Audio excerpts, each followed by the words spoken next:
Hey everyone, and welcome to Comics from the Multiverse, episode 109? No, 110? Around 110? I mean, we're in the 200s for a start. Oh, Yeah. 210, 210. Look, you know what? Look, whenever I question a digit, I end up messing up one of the odd digits that I was sure of. Like, just But to it go is with 210, yes. 210, right, we're on 210. Someone 210. that loves facts and figures, he still can't get our numbers right. Look, this is why DC relaunch every 100 issues or so, because it gets quite hard to keep track after a while. This is the way it is. So this is DC Comics Podcast. I am Peter, and I'm joined, as always, by Matt. Hey, bangarang. And Ducks fly together. I'm saying that because he's wearing a Mighty Ducks hat. Connor's also here too. I am. Yeah, it's also Connor's birthday, just for everyone at home playing along. Which is why I'm going to get steadily more drunk as the show goes on. Yeah, because that's different from every other episode of this show. Hey, name one episode of this show where I have got drunk. On this show specifically. I can't name one episode because it's all the episodes. I resent No, that. he's been coherent. I've interacted with Drunk Connor, but I've never seen it for myself. He has. Oh, I've seen it. Yeah. So We used to watch Harrow together. I've seen it. yeah. So this is a DC Comics podcast. We get together, we talk about comic books, what we've been reading this week. Coming up on this week's show, we have Dark Knight's Death Metal issue 2, we got Strange Adventures issue 3, Justice League 49, Aquaman 61, Matt braved the waters of Nightwing 72, and it's also the final issue, Jimmy Olsen issue 12 of that miniseries. Plus, for Patreon, I did American Vampire issue 8, which is actually a make-up for last month, but more on that later. So that is what's coming up. So not a big list of books this week, but a couple of them are very big, chatty books. They tend to get a lot of conversation.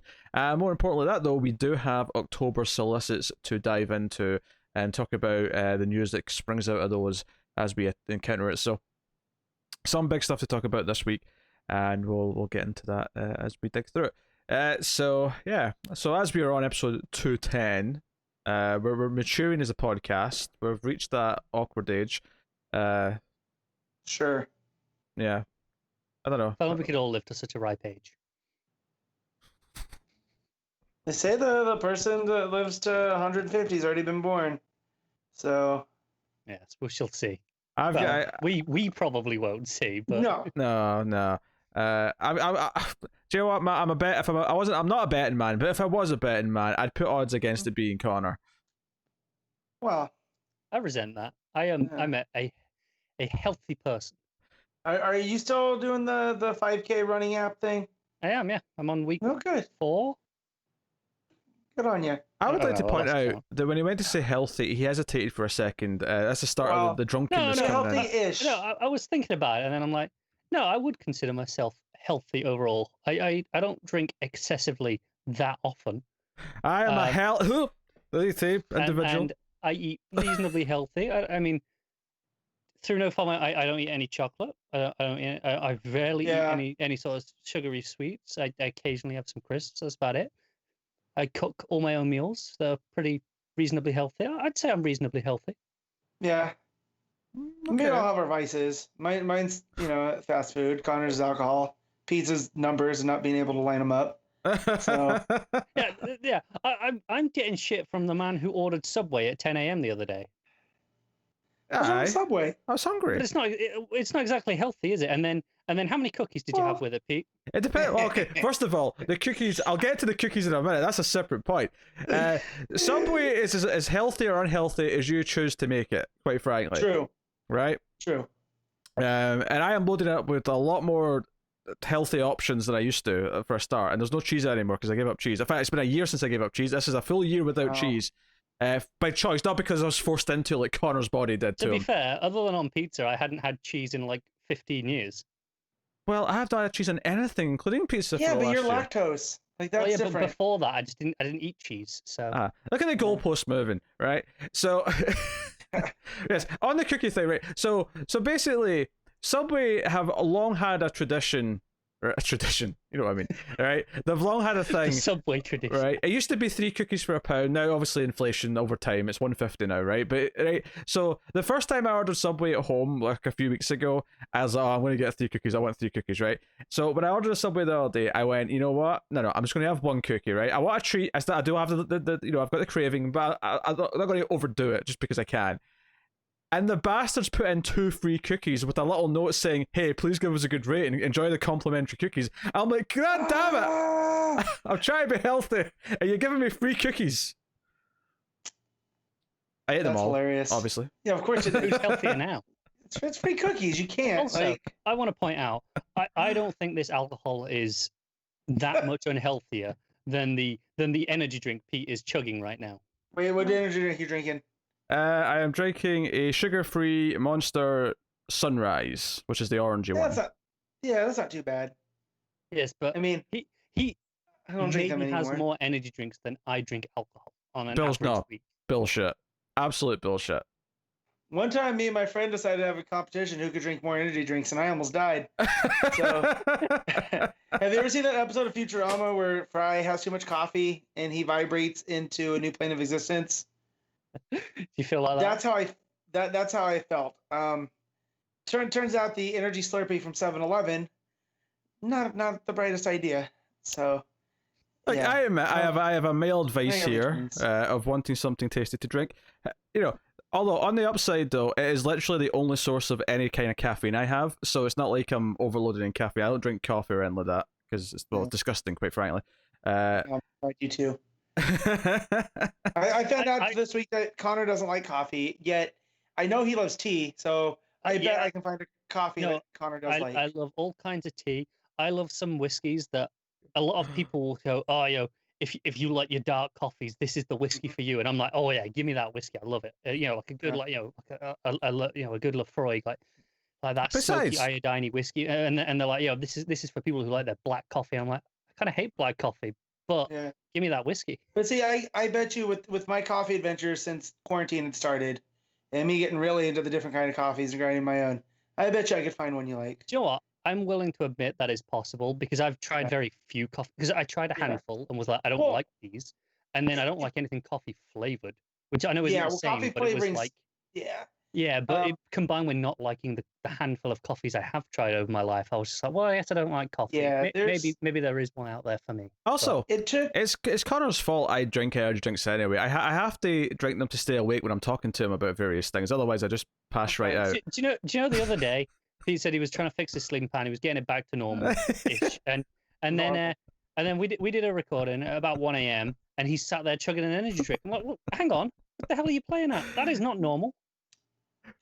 I care about keeping my energy up for the quality of the show, for the entertainment factor. Hey, well, I had a long day yesterday, and I came home, took a nap, did my workout, and then decided to make some coffee. And my wife's like, what are you doing? I'm like, it's one of those days. Plus, whatever I don't drink, I'll just have for the morning. Right? So coffee kept me going until it was the latest I've been up in quite a while. Until about midnight. Because when you have to be up at 4 for work, you know, you get those sleep patterns. But yeah, coffee kept me going. It was pretty decent. Can I just point out that a week ago, Pete gave me a Matt shit for talking about random stuff before we got to the actual show. He's like, no, don't turn people off before we get to the comics. Yeah, because it was sports related. But now because it's been Subway and energy drinks, Pete's all into it. Just real quick, what's your Subway sandwich, Pete? I'm going to determine if this is healthy or not. Chicken tikka. Okay. With... Start. Sorry? Is chicken tikka breaded? No, it's marinated. Grilled chicken.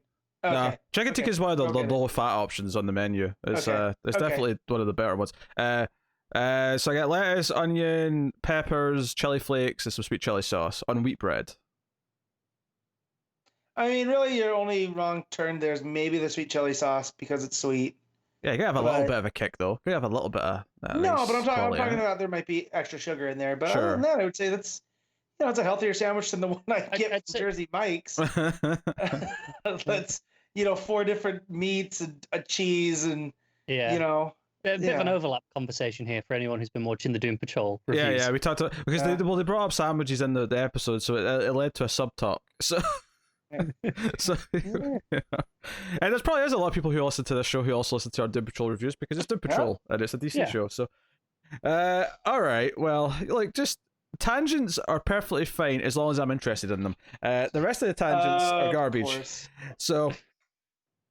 With that said, we will get into the DC Comics solicitations for October 2020. Lots of interesting stuff in here. Some bits of news sprinkled throughout, and some speculation I would maybe get to later once we've brought up some of these stories. So, first things first, the order. This is just the order they're in the Newsarama article. For anyone following along, which is the quote-unquote official order that DC gives them to them, I think. Yeah. Well, for a while it was alphabetical, barring one or two big things at the start, whereas they seem to be a bit more grouped this time. I was noticing as I was going through. Yeah, I noticed when I scrolled the other day, like once you get to like the Action Comics and Superman stuff, they're buried below a bunch of random trades in the middle. Yeah, it's a weird order, but Batman issue 100 and also issue 101, they're not like doing like a just one issue thing. As expected, issue 100's oversized issue, $7, 56 pages. Is the end of Joker War. Tynan's still in the book afterwards, which we knew at this point anyway, but worth mentioning and reiterating here, since we're actually at that point. The cover for issue 100 has a funky new Batsuit. Yeah, I know Tynan was tweeting about this the other day. I believe he said it was already introduced in his run somewhere. In the Utopian vision that Alfred had. Yes, the same suit from the sequence previewed in Batman 96, which we haven't had yet, right? Or we just had 96. I don't remember. I can't remember. But he says it's a suit designed by Alfred before his death for a utopian Gotham. Right. Okay. Admittedly, I can see this being something he wears for one thing and then, never wears it again. When your whole thing is to hide in the shadows, having metallic blue. Oh, that's maybe not the. Well, this is not a stealth suit. It's for a utopian Gotham where he's not actually really needed anymore in the same way. Right. So it should just be Bruce Wayne. But now we're just splitting hairs, I guess. I just wanted to find something wrong with it because it's a Batman thing. Oh no, I don't like the look of it. I mean that's fair. Like, it's fine. I don't like the colors. It's giving me vibes. It's giving me vibes of the suits at the end of Batman and Robin with all the silver. Yeah. Okay. Ice suits. It feels like an action figure Batman. Yes. It does. Yeah. It feels like when the movie comes out, you get the regular one, and then they want to sell like 10 more toys. So there's like, this is this type of Batman and this type of, even though most of them were never in the movie. That's what this feels like. It feels like one of the weird knockoff ones. It might be better in context. Maybe. I trust in Tynan. I'm just first, snap judgment is that kind of an ugly looking suit. Yeah. Yeah.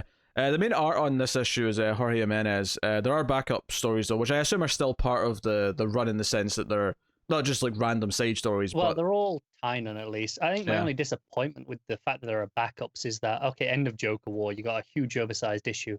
Would have been nice to just be a huge oversized climax to that story. I mean, I assume the backups are all sort of epilogues, maybe specific characters from, Yeah. It says after the senses-shattering conclusion of the Joker War come a pair of short stories that will chart what's to come in Gotham City and Batman. Oh, so they're teases. The first showdown between Batman and Clown Hunter. So they're teases for the next stuff then. Yes. Well, I mean, fair enough. Same kind of difference, really. Batman 101, of course, continues on. Unfortunately, Gillian March is the artist on that book. Again, Also, I just checked, and last Batman was 94. So we've not had it yet. So he said the previews of Batman 96. So I guess it shows up in the preview pages already that are out there, because the previews tend to come out a good month before the issue. Yeah. Detective Comics 1028, and then Detective Comics 1029. It is worth mentioning, by the way, there's a lot of the books have Wonder Woman 1984 variants. Although I question if those are going to be that relevant in October. Well, I think they've already shifted these variants. I think these variants are all done. I think they did have them scheduled to come out already, but when the movie got delayed, they delayed the covers. I'm sure they'll just do that again. Well, I'm not convinced October's that lately at this point, so we'll see. Either. Also, it's really annoying how Detective Comics has great artists right now. Like this this one, Nicholas Scott and Kenneth Rocafort is the two issues, and I'm like, God damn it. I've been really tempted to sort of catch up on Detective, not because I expect it to be necessarily great, but as a a fun enough B book, it might be okay once it's past that arc that I really didn't like the ending of. I don't know. I think the problem is right now Batman is playing kind of like a B book. Not in that it's bad, but in that the style of story it's telling is kind of hitting those same beats. But like you say, the art is at least in theory. I've not seen the art itself, but the people have got on it. Willing to assume that they're doing their usual standard. Yeah. So, also, there's one of the masks on that Detective Comics 1029 cover is basically a bat version of a Wolverine mask. Yeah. The one on our right. I see. Yeah. I can only Under the assume red hood. that's supposed to be Duke's, given the color scheme. Yeah, it's probably a Duke mask of some kind, yeah, but it looks very Wolverine-y. Even to the point where it kind of has a mask, like sort of representation of the sideburns. Whose is the not booster gold just on the left? Harper Row, I don't know. I mean, I don't know. It looks familiar though. Like I definitely. Oh, I know. It's Black Lightning. Ah, it is. You're right. That's there you Black go. Lightning. Yeah, because Who's the Cowley? The red Cowley one. red. To the left of that one. Yeah, Yeah. that's a good question. It almost looks like Batwoman in a lot of ways. No, I don't think it is. Batwoman's above Batman.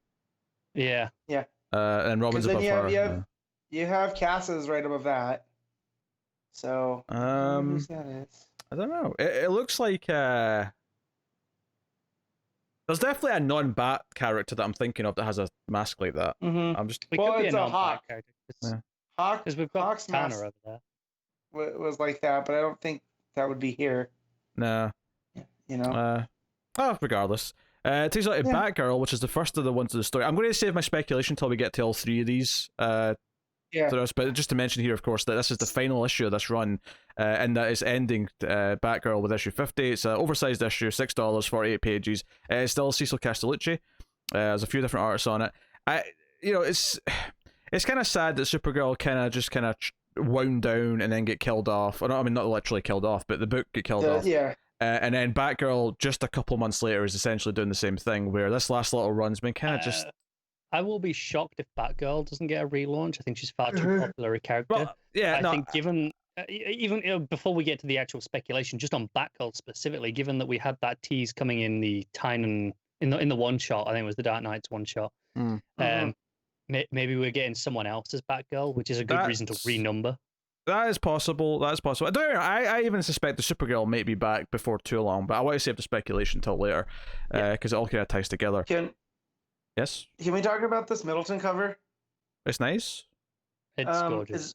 Is this what it's going to look like with the sketch drawings and then the... I think so, but just Batgirl finished. Yeah. Yeah, that looks so cool. Like, I might pick this up physical just for that There's cover. a Middleton variant on I think it's on Wonder Woman. It's a Wonder Woman cover. I don't know if it's for 84 or if it's just on the Wonder Woman book itself. That is phenomenal. Like one of his best covers ever. If it's on Wonder Woman later on, check when we get down there. Yes. So good. So, moving on then, we have Catwoman 26, which is still going strong for now. So, cool. Well, it's only just changed its writer in the scheme of the Solicits, so I would expect at least a few months more, yeah. Any vision cover on that one, Connor? You can get a look at that.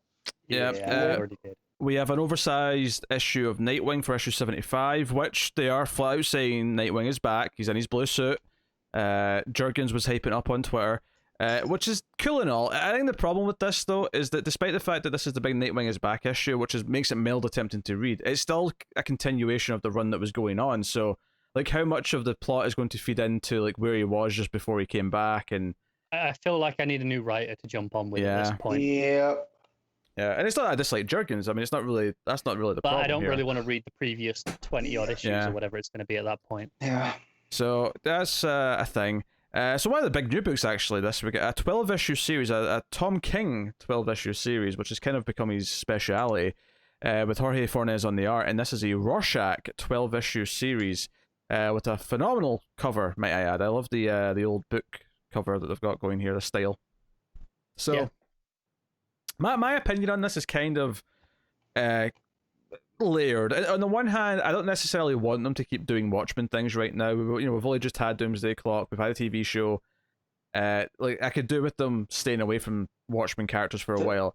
That said, though, the state of the real world is kind of scary for similarities to Watchmen, and I kind of don't want to participate. Sure. That said, though, comics version. This is exactly the type of thing that Tom King is good at, is these 12-issue series on characters like this. So, I mean, this is going to be good. And I'm kind of feeling like I really don't care for more Watchmen right now. And I'm not going to be excited, even despite the team, because I like both of these, people on it. All three, actually, because Dave Stewart's doing the colors. I think he's a great colorist. But it's hard to get excited. But once the issue's in my hand and I'm reading it, I'll probably still enjoy it. I'll be honest. I'm not going to lie about that.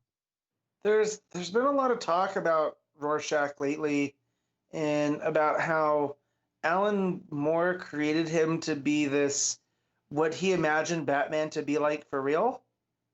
And it's not a glorious character. And to me, it kind of ruins the character of Rorschach. Granted, I haven't read Watchmen in like 10 years, so there's probably a lot that it's worth mentioning. About. It's worth mentioning here at this juncture, though, with Matt bringing that up, is that the Solicits actually implying that there's a mystery as to who actually is wearing the mask. It's not just this is the Rorschach from the book. Honestly, I assumed it was from the new one, Doomsday Clock, if anything. Yeah. But I'm just saying, with them doing this with Rorschach, and he's such a complex character and whatnot. Like, it's just funny that came out, and then like I read that story via Twitter, and then this comes out this week. This news. Yeah, I just was noting that Tom King has been teasing that this series.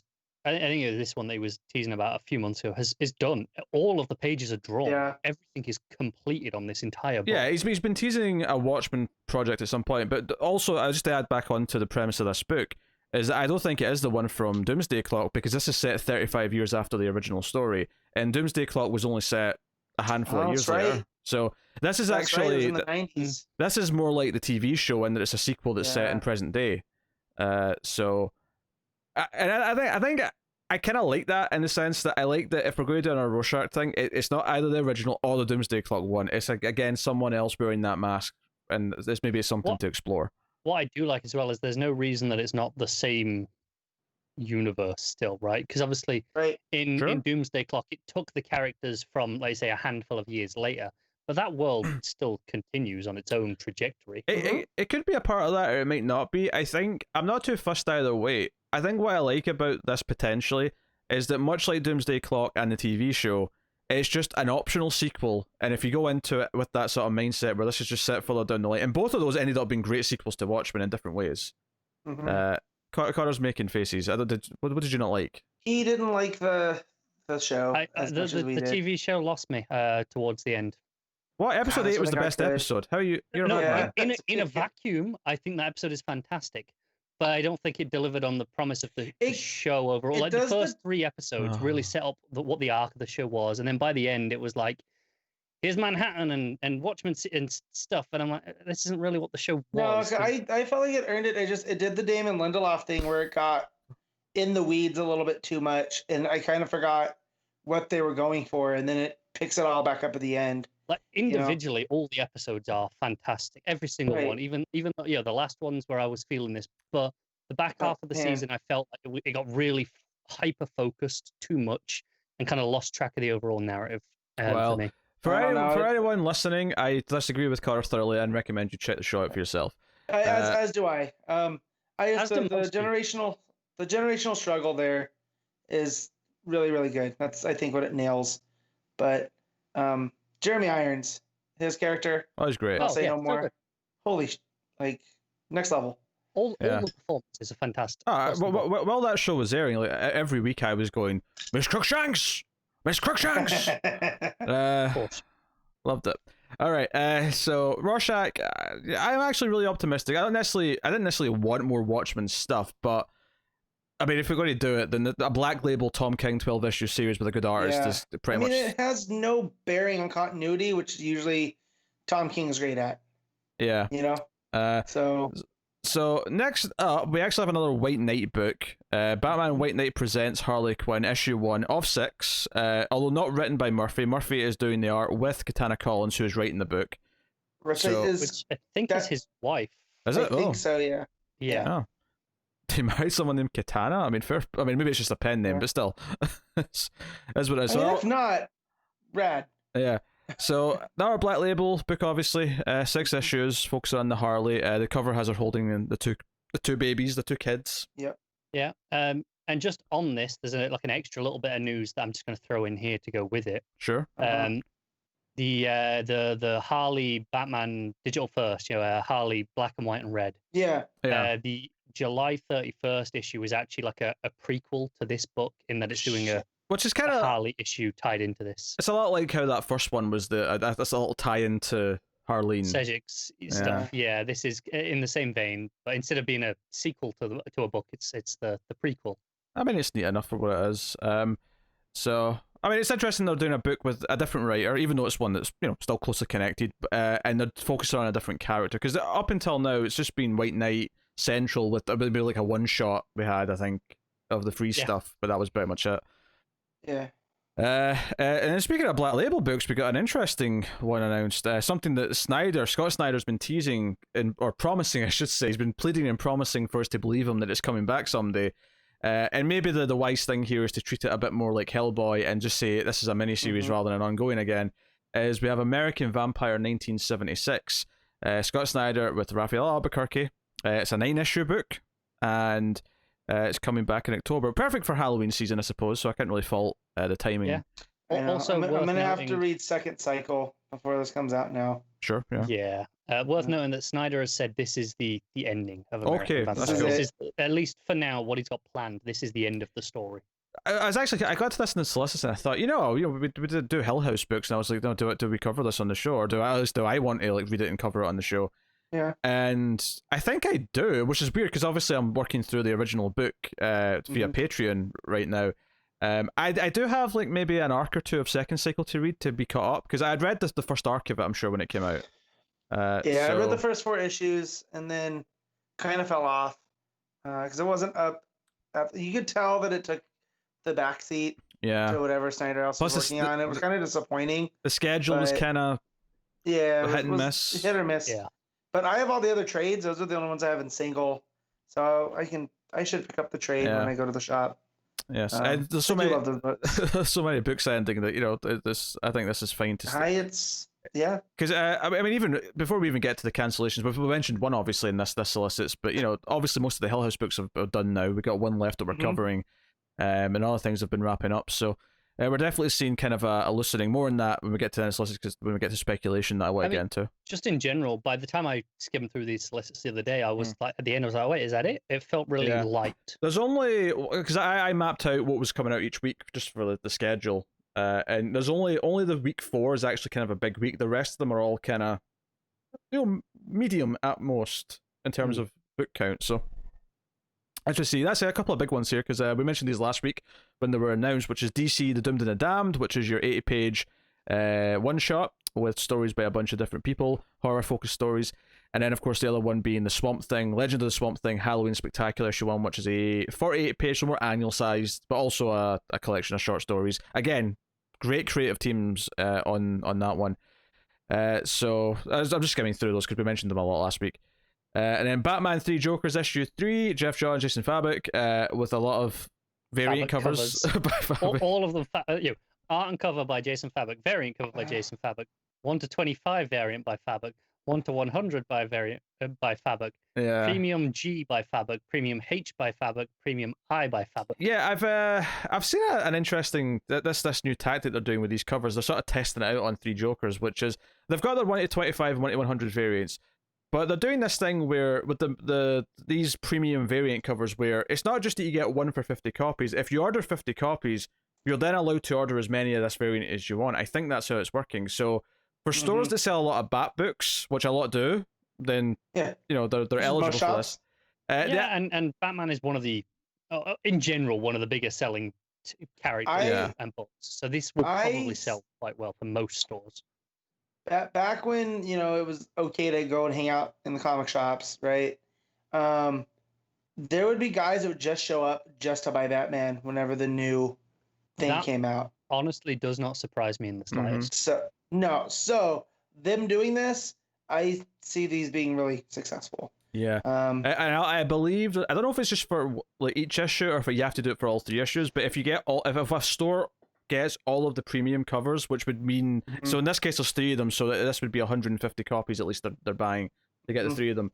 If you get all the premium covers, I think across all 3 issues, so like 9 total, there's like a super like variant which you get for having all of those, which I assume is going to cost a fortune for resale value.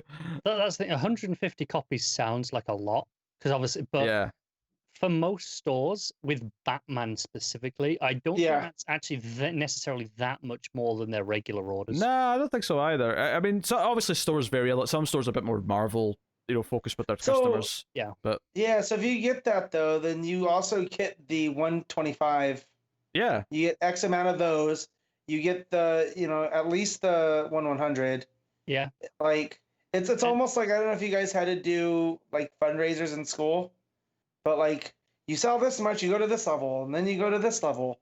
Sure. And you get everything from up there. That's how I feel their formatting It's is. exactly how our Patreon works. Yeah, there you go. Kind of, actually, yeah. So no, I mean it's something different. Maybe it'll work.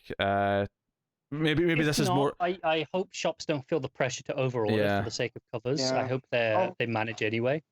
Although this is a palpable book. My like whole people... my hope is that this seems more fair to the shops than the 1 to 100 sort of style where you just get one copy of it for 100 books. I agree, and let's say if you only want, let's say, cover G, you order your 50 copies, and then you order another 50 copies of cover G. Does that entitle you to the 1 to 100 variant as well? I think so. Well, then go for it. I don't see why you wouldn't. I'm not a retailer. I don't. Maybe they disagree with this, but that seems reasonable to me as a. Especially keeping in mind that there's a regular variant as well, which is just the same. You get it as much as you want.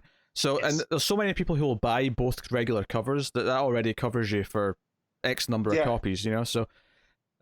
Interesting to see how they're doing that. I mean, I've never been someone who's bought multiple. I mean, I've not said I've never bought a comic just for the cover, because I have done that on a rare occasion.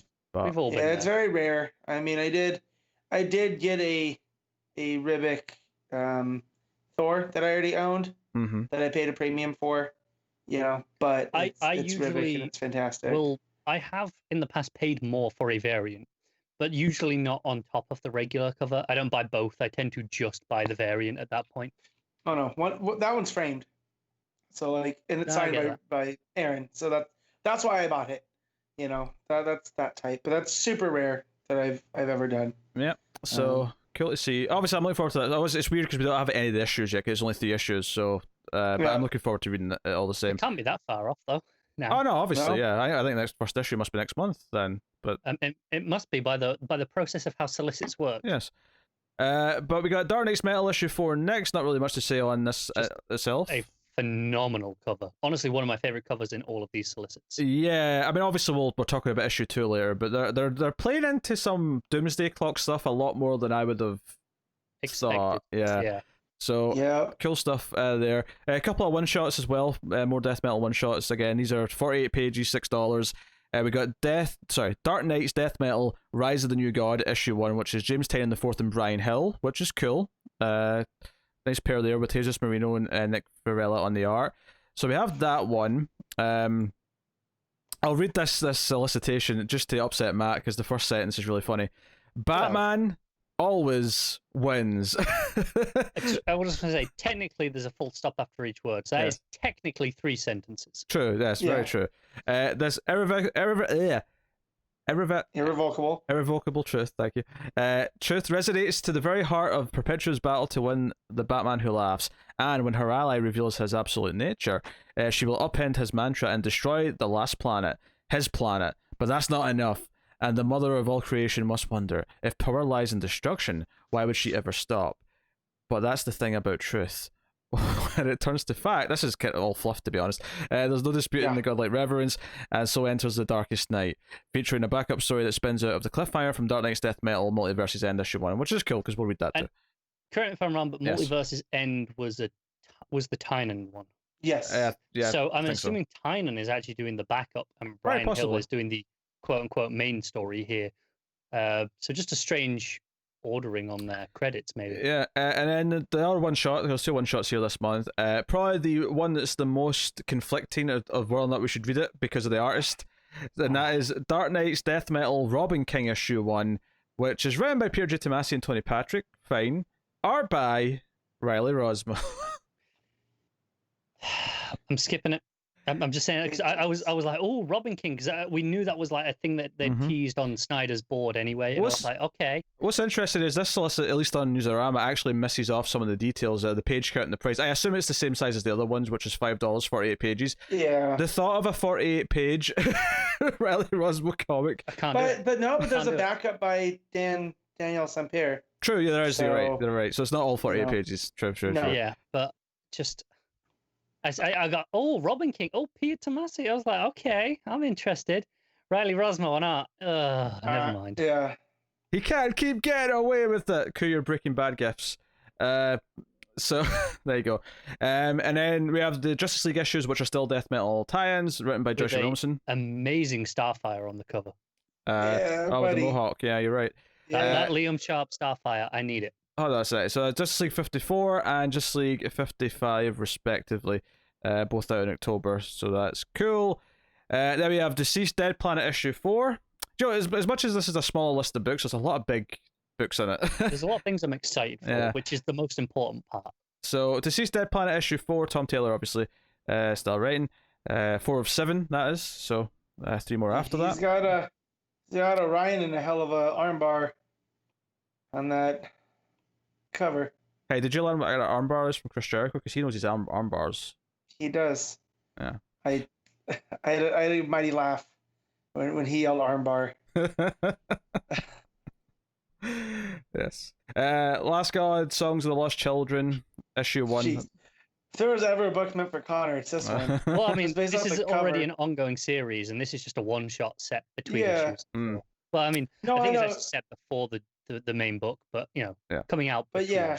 I'm just looking at the cover, going, "How come Connor's not reading this?" You think I'm not? I've got all the issues sat behind me. It's so good. Yeah. So back out to some proper DC stuff. Strange Adventures issue 6. With the most horrific Gerads cover yet. Yeah. Horrific. It's beautiful. Well, when you compare it to the Shayna one. To the Shayna cover, and realize it's the aftermath. Yeah. Well, I mean, if we take the premise of that book, which is Shayna is the story and Gerads is the truth, that's horrific. Yeah. Yeah. Noticeably, there's a third character on the Shayna version and not on the Gerads one. So then we have Wonder Woman 764 and 765. Mariko Tamaki still writing, of course. We're looking for. I mean, we still started her run, but because of double shipping, this is like the 9th and 10 issues of her run that have been selected. We got so many of them. I think it's the next issue that starts. It is, yeah. That's the very next issue. So we'll be reading Wonder Woman starting next issue, which is 759? 59, I think, yeah. My number of 10 there was hyperbolic, but still, my point stands. So, and then there's actually a one-shot. Again, we'll see if this is relevant in October and if they even release this, if the movie gets pushed. But there's a Wonder Woman 1984 issue 1 one-shot with stories by Anna Obropta, Louise Simonson, Steve Pugh, and then art with Brett Blevins and Margaret Savage. Blevins is a hell of a name. I was not prepared for that. Blevins could be, yeah. So a couple trades, graphic novels and whatnot coming out. Then we have Action Comics 1026. Unfortunately, still John Romita Jr. on the art. Hey, in your maybe glimmer of hope to give to you guys, the solicit does say it's the conclusion to the House of Kent saga. So maybe you're moving on to a whole new story with a whole new artist. Yeah, we could be shifting next issue, Matt. Personally, I hope not. I hope you're stuck with Romita till the end. But November solicits. You guys can hope. November solicits, come on, you're our only hope. Right, that's all I'm saying. Superman 26, also of course, Ivan Reis and Danny Mickey on the art. Amethyst issue 6 coming out, and then we got Aquaman 64, Kelly Sue, who I don't know if she was back on it the previous month, but she's back on in this one at least, because there was like a 2-issue fill-in somewhere along the way. So yeah, that is the penultimate issue of that run. Yeah, which isn't in the solicit itself, but there was a just basically by retweeting something on Twitter, she kind of confirmed that her run is ending with issue 65, which is a shame because we've really been enjoying it. But I mean, when did her run start? It was like issue 50. Just after the 50s. It'll be 3 or 4 trades by the end. Yeah, probably 3 trades, I think. So it's been a decent sized run, not a huge one, but not like super short either. But so a good run at least. Yeah, no, it's been good. Yeah, I think it must be 4 trades, right? Because we'll have the one on the island at the start, then the one with Lovecraft Monster, then the one we're in now, and then this final arc coming up. So it'll be 4 trades by the end, I think. It depends if they just if they take out the fill-in, say, then they might just include whatever issues are left. Because there's not much possible. Because there's 2 issues that aren't going to be her still to come, and then this is true. So there's not that many of her issues left, really, in the grand scheme of things. Then we have Batman Beyond issue 48, still Dan Jurgens. That's the little book that could. And this is the start of an arc as well, so it's getting at least a couple more. Yeah, so you're talking about there's cancellations, and this isn't one of them. So if you guys had Batman Beyond, you're and it has a great Maniple variant with Booster Gold. Yeah, we got Batman's Grave issue 11. I mean, they're letting that finish out despite the accusations against Warren Ellis, I guess. So that's going. Then we have Batman Superman 13. Still Williamson writing that. So cool. Batman The Outsiders issue 17, which is the second of our cancellations here. This is the final issue. Although, Hell on Twitter did say that this was supposed to end at issue 12 and he got 5 extra issues, which is, I guess, kind of nice. I guess we're always hoping for, another big, long, juicy run that we can get an omnibus of someday. I recommend you all follow Hill on Twitter anyway, because he's great on Twitter. Oh, yeah, he's pretty good. I follow him on Twitter. But if not, he spoke about a week or 2 ago how he's still technically in season 1 as he was thinking about it. And season 2 would have been focusing on the Duke stuff they were setting up. So fans of Duke, if you're out there, sorry. But he seemed really understanding with this. He wasn't bitter at all. At least he didn't come across that way publicly. Well, no, because he started... Much, this is how it works in creator, work for hire stuff. Yeah, and technically this all started with his Detective Comics run that led to Batman The Outsiders. Yeah. So... who knows? Maybe down the road he'll be able to do that Duke stuff in a miniseries. Yeah, he did say that he's not necessarily built for doing a monthly comic forever because he does write on TV and film. He does a lot of other type of writing. So he was never going to have 3 books a month like some of the bigger comic book writers do. Hopefully he comes back though and does some sort of sequel or something. And like I said, originally it was only going to be 12 issues, but demand called for more. And so 17 issues compared to 12 is undeniably better. Yeah. Batman Adventures continues issue 5. Obviously that's been going. It's the same with DC Classics Batman Adventures. We got some of the Sandman universe stuff. The Dreaming Waking Hours issue 3. I think that's the only Sandman universe left because Lucifer's going to be a trade now.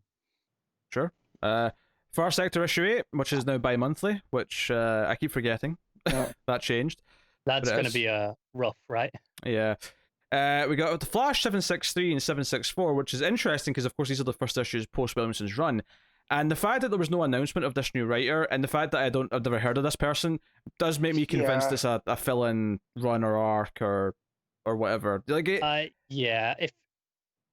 him being lesser known isn't necessarily the most damning part, but the fact that there was no announcement, it's just in the solicits. Yeah.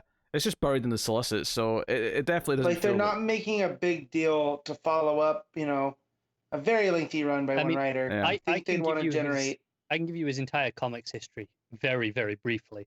For DC, he wrote a story in an annual for the Batman 80-page Giant and Joker's Asylum to Clayface, and then for Marvel, he's written some Avenging Spider-Man, Superior Carnage, Superior Spider-Man Team Up, and Axis Hobgoblin, and that's it. Which tells me this probably isn't the ongoing writer for Flash. Nah. More on speculation that in a bit once we get to the end of these solicits. Green Lantern Season 2 issue 8 is coming out. Then you got your Hawkman that you guys love. Issue 28. On that, in the solicit, I don't know if Matt's read it or not, but it mentions the end of the reincarnation cycle, and that has me so excited as, okay, we're taking Hawkman to a new place. And Hatset's name getting dropped there for the first time in this run. So and then there is a second Sandman universe book, Constantine Hellblazer issue 11. I forgot about that. That had a whole thing about horses in the past issue, which was delightful. That was a weird statement. Sure.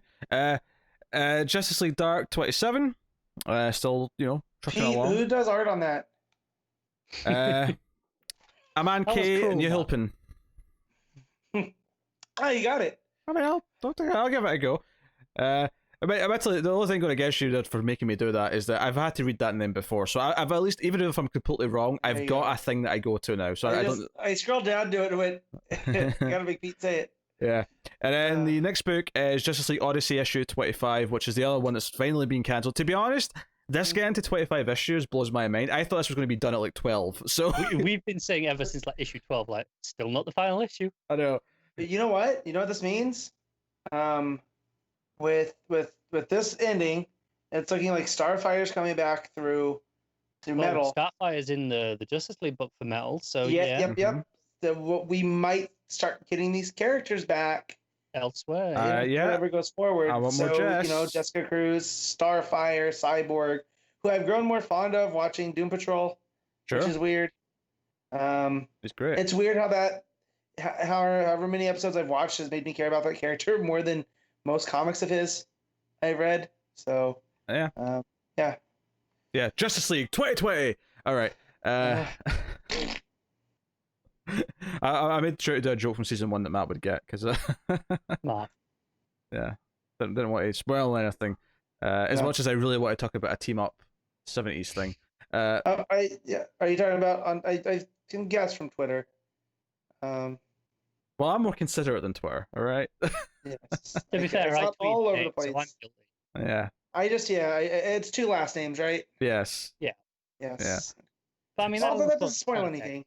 Yeah, no, that's true. So just before I get to the speculation, because this is obviously the third cancelled book, just mention just all, because there's a couple of books left. Legion of Superheroes issue 10, still Bendis as you do. They've got Mad Magazine in here for some reason at this part of the solicits. Metal Men issue 11, that's almost done. One issue left after that. Red Hood Outlaw issue 50, the big finale to Scott Lobdell.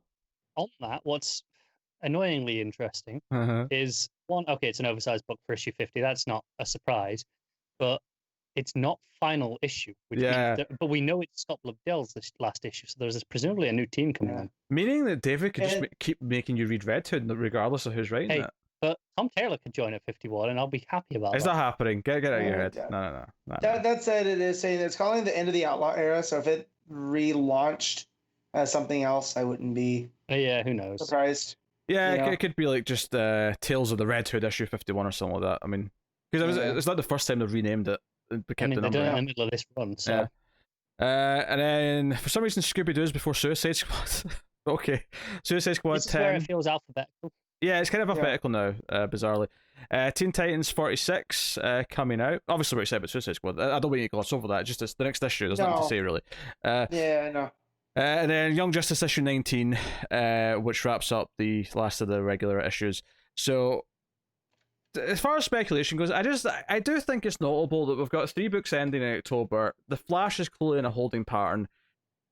It does kind of feel that there's going to be some kind of soft relaunch of sorts following I kind of want to Metal. talk about this more at the end of the Metal issue. That's fair. Yeah, we can table this and come back at the end of that book. But I just want to say that even just in the solicits itself, and just looking at the books that are, because it is getting a shorter list. Like November, unless they're launching some books to replace things, is going to be a significantly shorter list. So I feel like January, February, when we get to that post Metal part of the calendar, we're going to. Metal's scheduled to end in January, right? Will be the last issue. Yeah, so I could see there being a couple of books in January to maybe the week after Metal Could be ends. late January and then into February. Yeah, makes sense. I could see that. As far as trades and stuff, they're doing an omnibus of Tynion's detective run called The Rise and Fall of the Batman, but the entire run, which is pretty nifty. If I still bought omnibuses, I would totally be in for that. Yep. So that's kind of really the only notable thing that really stuck out to me in the trade section. What are you talking about? They got Flash Year 1.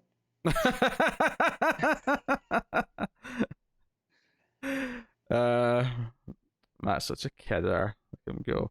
Also, I don't know if this is because DC switched their shipping and who they're working with, but they're gonna have a 3 Jokers hardcover the next month. As soon as that's finished. So that's on sale November 10th. I think That's pretty quick for them. Yeah. they're expecting very that quick. they're expecting that to sell Yeah. and sell for a long time. I suspect. If we're gonna get quicker trade turnarounds, it's always one thing that I appreciate about Marvel and their system is they would get the trades out there really, really quick. So if they're gonna start doing that, that's pretty cool. There's also a Deadman omnibus coming out, which seems like they're focusing on all those older. And if stuff. you want the really mediocre New 52 Nightwing run, that's got an omnibus. So knock yourself out. No. You don't want it? I agree, Matt. I don't want it either. No. You're talking about it's mediocre. What's annoying is there is a really good section of that run, but not all of it is really good. So I can't recommend an omnibus of the entire thing necessarily. Yeah, not the entire thing. But I will stand up for the Higgins stuff and then the Grayson stuff. Yeah, me too. So those are the two parts I really, really enjoy. There's already been a Grayson omnibus. That's already a thing. So cool. So that's basically Solicits. Unless anyone wants to add anything. Is there any other news, Cora, that you might have stumbled into that you want to mention? Not really. No. Yeah. I didn't really find anything else either. There wasn't also kind of in the news or in the Solicits. So. All right, cool. There you go. That is October solicitation. So the main event of the week, comic book wise at DC, of course, is Dark Knight's Death Metal issue 2, Scott Snyder and Greg Capullo. And obviously this is kind of building the plan of trying to essentially go into the other worlds to get the crisis energy or whatever from all these past crises. So we're getting kind of that Back to the Future 2-esque, where the Justice League are going to go into, Crisis on Infinite Earths and Final Crisis and Infinite Crisis, potentially. That's what it sounds like anyway. And steal the energy so they can power up Wally West enough to take on Perpetua, is basically the idea. So he has Manhattan's power plus the chair, right? That's the crux of this. Yeah, I believe so. Yeah, it seems to be the case. Yeah. So to go through this, I'm on the wrong book. Why am I on Strange Adventures? That's next. God damn it! All right, so well, sometimes things don't go to plan. You know this. So there's a bit of a joke opening here where an Atom who's working for the evil Batman, the Batum. Yes, I was about to say that. Yes, he's disguised as a lizard. in the grass, and he's talking on the comms, and then he just goes splat, and there's like a bat monster truck has rolled over him. It was an amusing little thing. Did you love or hate the map on the credits page, Matt, that makes the shape of the bat symbol? No, I like that. That was in the first issue too. I like that. Of course, if the Batman Who Laughs did reshape Earth, of course it's going to be in the shape of the bat symbol. In his image, yeah. Yes. Yeah, that makes sense. Yes. That checks out. So, out of interest, Matt, obviously we spoke about the credits last time with the nicknames. Obviously last time they were all songs, and I recognised a handful of them. Hallowed Be Thy Name, of course, was a prominent one. I think Snyder himself had that, which is the Maiden song. Do you recognise what these ones are? No. I mean, I'm assuming there may be songs again, but I don't recognise them. Could be albums. Yeah, well, they also just seem like metal things, like, you know what I mean, like God Killer, Fearmonger, the Tormentor. But I know the last one were all songs. Because, like, let's say, Hallowed Be Thy Name, Painkillers, I think Judas Priest, I want to say. Seek and Destroy is a Metallica song. Crazy Train, Ozzy Osbourne, of course. Right. They were all in the first one. Whereas this one, I don't recognize as much. So I'm wondering, are they getting more obscure as they go on, or is it just not songs this time? Yeah, I think that this one feels like they just gave them or let them pick one. Because look at Snyder's. It's just a bunch of wingdings, Yeah. And Greg, the Chosen One, Capullo. Well, I took Snyder's as 96, then swear word. Not that the 96 was part of the swear word. Yeah. So I'm not sure either way on 96, to be honest. It could be part of it or not. Because I sort of read it as like there's like a song called 96 Fs or something like that. I don't know. Right. Yeah. I just want to also point out that Art Germ has both. So instead of him being Stanley Art Germ Lau, it's Stanley Art Germ the Lamented Lau, which I love the double nickname like that. But so we have our team from last issue, which is Wonder Woman, Wally, Swamp Thing, going towards well, we didn't know where they were going last issue, of course, but they're going to this crypt of heroes that's secret and hidden underneath the Washington graveyard, and they go in, and there's defenses, and obviously we see these green wolves, and we're like, oh wait, which lantern is it? There's a lantern down here. No, that's Cerebus, who 3-headed dog guards the gates the underworld. The underworld. Yep. So you're like, oh. I'll be honest, it never even occurred to me they were connected. I just thought I saw 3 wolves. You're not a mythology guy. Yeah. I thought I saw 3 wolves. I literally started reading the Odyssey yesterday. Oh, so wow. Yeah, I'm getting really into the thick of it there. You read the old the Homeric prose of it? It's a translation by Emily Wilson. Gotcha. But I honestly, there was like a huge, massive introduction and translator's notes before that I read that were really interesting. Well, you should stop right now, though, because Tim's going to translate it all, and you want to read his translation. Yeah, it's true. I tweeted about this, and Tim was like, why aren't I reading his version? I went, well, mate, if you translate the ancient Greek, I'll read it, I swear. Tim's learning Greek as we speak. No. So of course it's actually Alan Scott. It's the JSA that are down here. We see like a really old looking Jay and Wildcat. Obviously Fate's there. I can't tell if Fate's old though, because he's got a helmet. I'm sure he is. Yeah. But I did love Wallace saying, "You remember me, Jay?" And he's like, "I'll never forget again, kid." And it looks like there's a tear in Wally's cheek. It's from the side, so it's not as obvious, but I think there is. It breaks my heart. It really does, or it warms my heart. It warms it and breaks it over and over. Batman's with Jonah Hex, and he's basically said, "Okay, what does this person's power have?" And it's basically they're talking about the freedom fighters for the most part. They're the freedom fighters and some of the JSA. Yeah, Wesley Dodds. Yeah.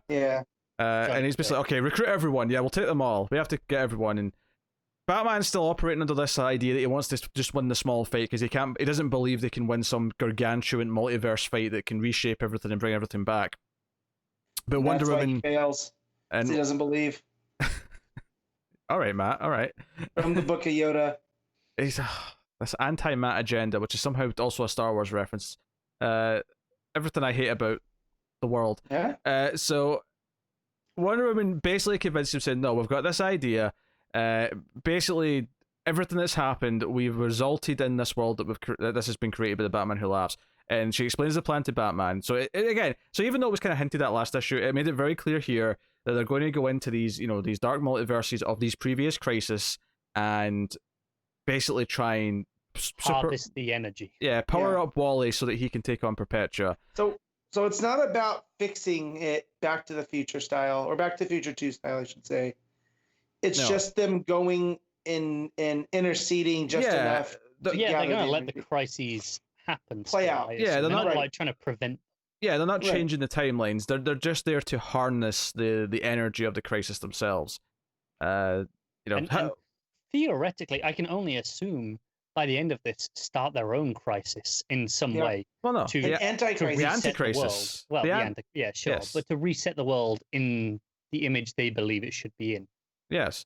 An infinite multiverse, as they I think is mentioned multiple times here. So, and even Barry shows up, he's been running around. The Speed Force has been depleting, though, so he's the energy's running out. And he's like, I hope this was worth stopping for. And then they explain the plan. He's like, you know what? Yeah, that does kind of sound like it was worth and he has a moment with the others, and it's a triple flash hug. Yeah, it's good stuff. The plan, although before they get to the multiverse stuff or the crisis stuff, is they have to go and get whoever's left from New Apocalypse. They have to go get Superman and whoever else is there. I love how Batman just says the next step is and then win. He doesn't even mention anything else to Barry. He's just like and then win. that's so Batman. Just eyes on the goal. I love it. But we cut then to Castle Bat, and I mean I'm a little bit annoyed that there's still technically Batman Who Laughs, because I really was hoping that he was truly dead. I mean, to be honest, only temporarily.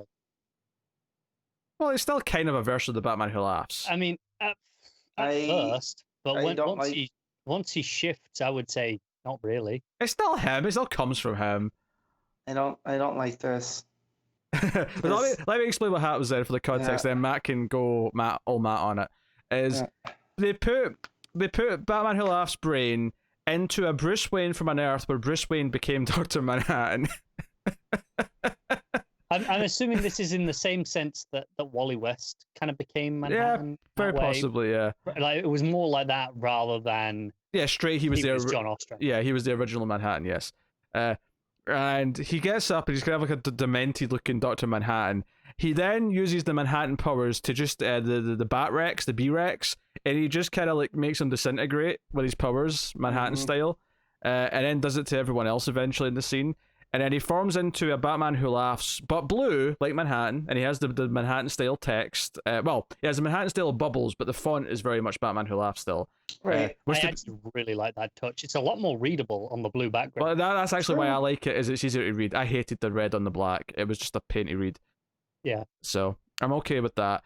And yeah, basically, everything's fine. You're Perpetua, because he basically Perpetua kind of checks in and makes sure everything's going okay. He's like, yeah, about it. I got this. Yeah, I technically did die, but now I'm like back and I'm all this. So he basically takes a new final form. He transforms after killing the rest of the Batmen in the room.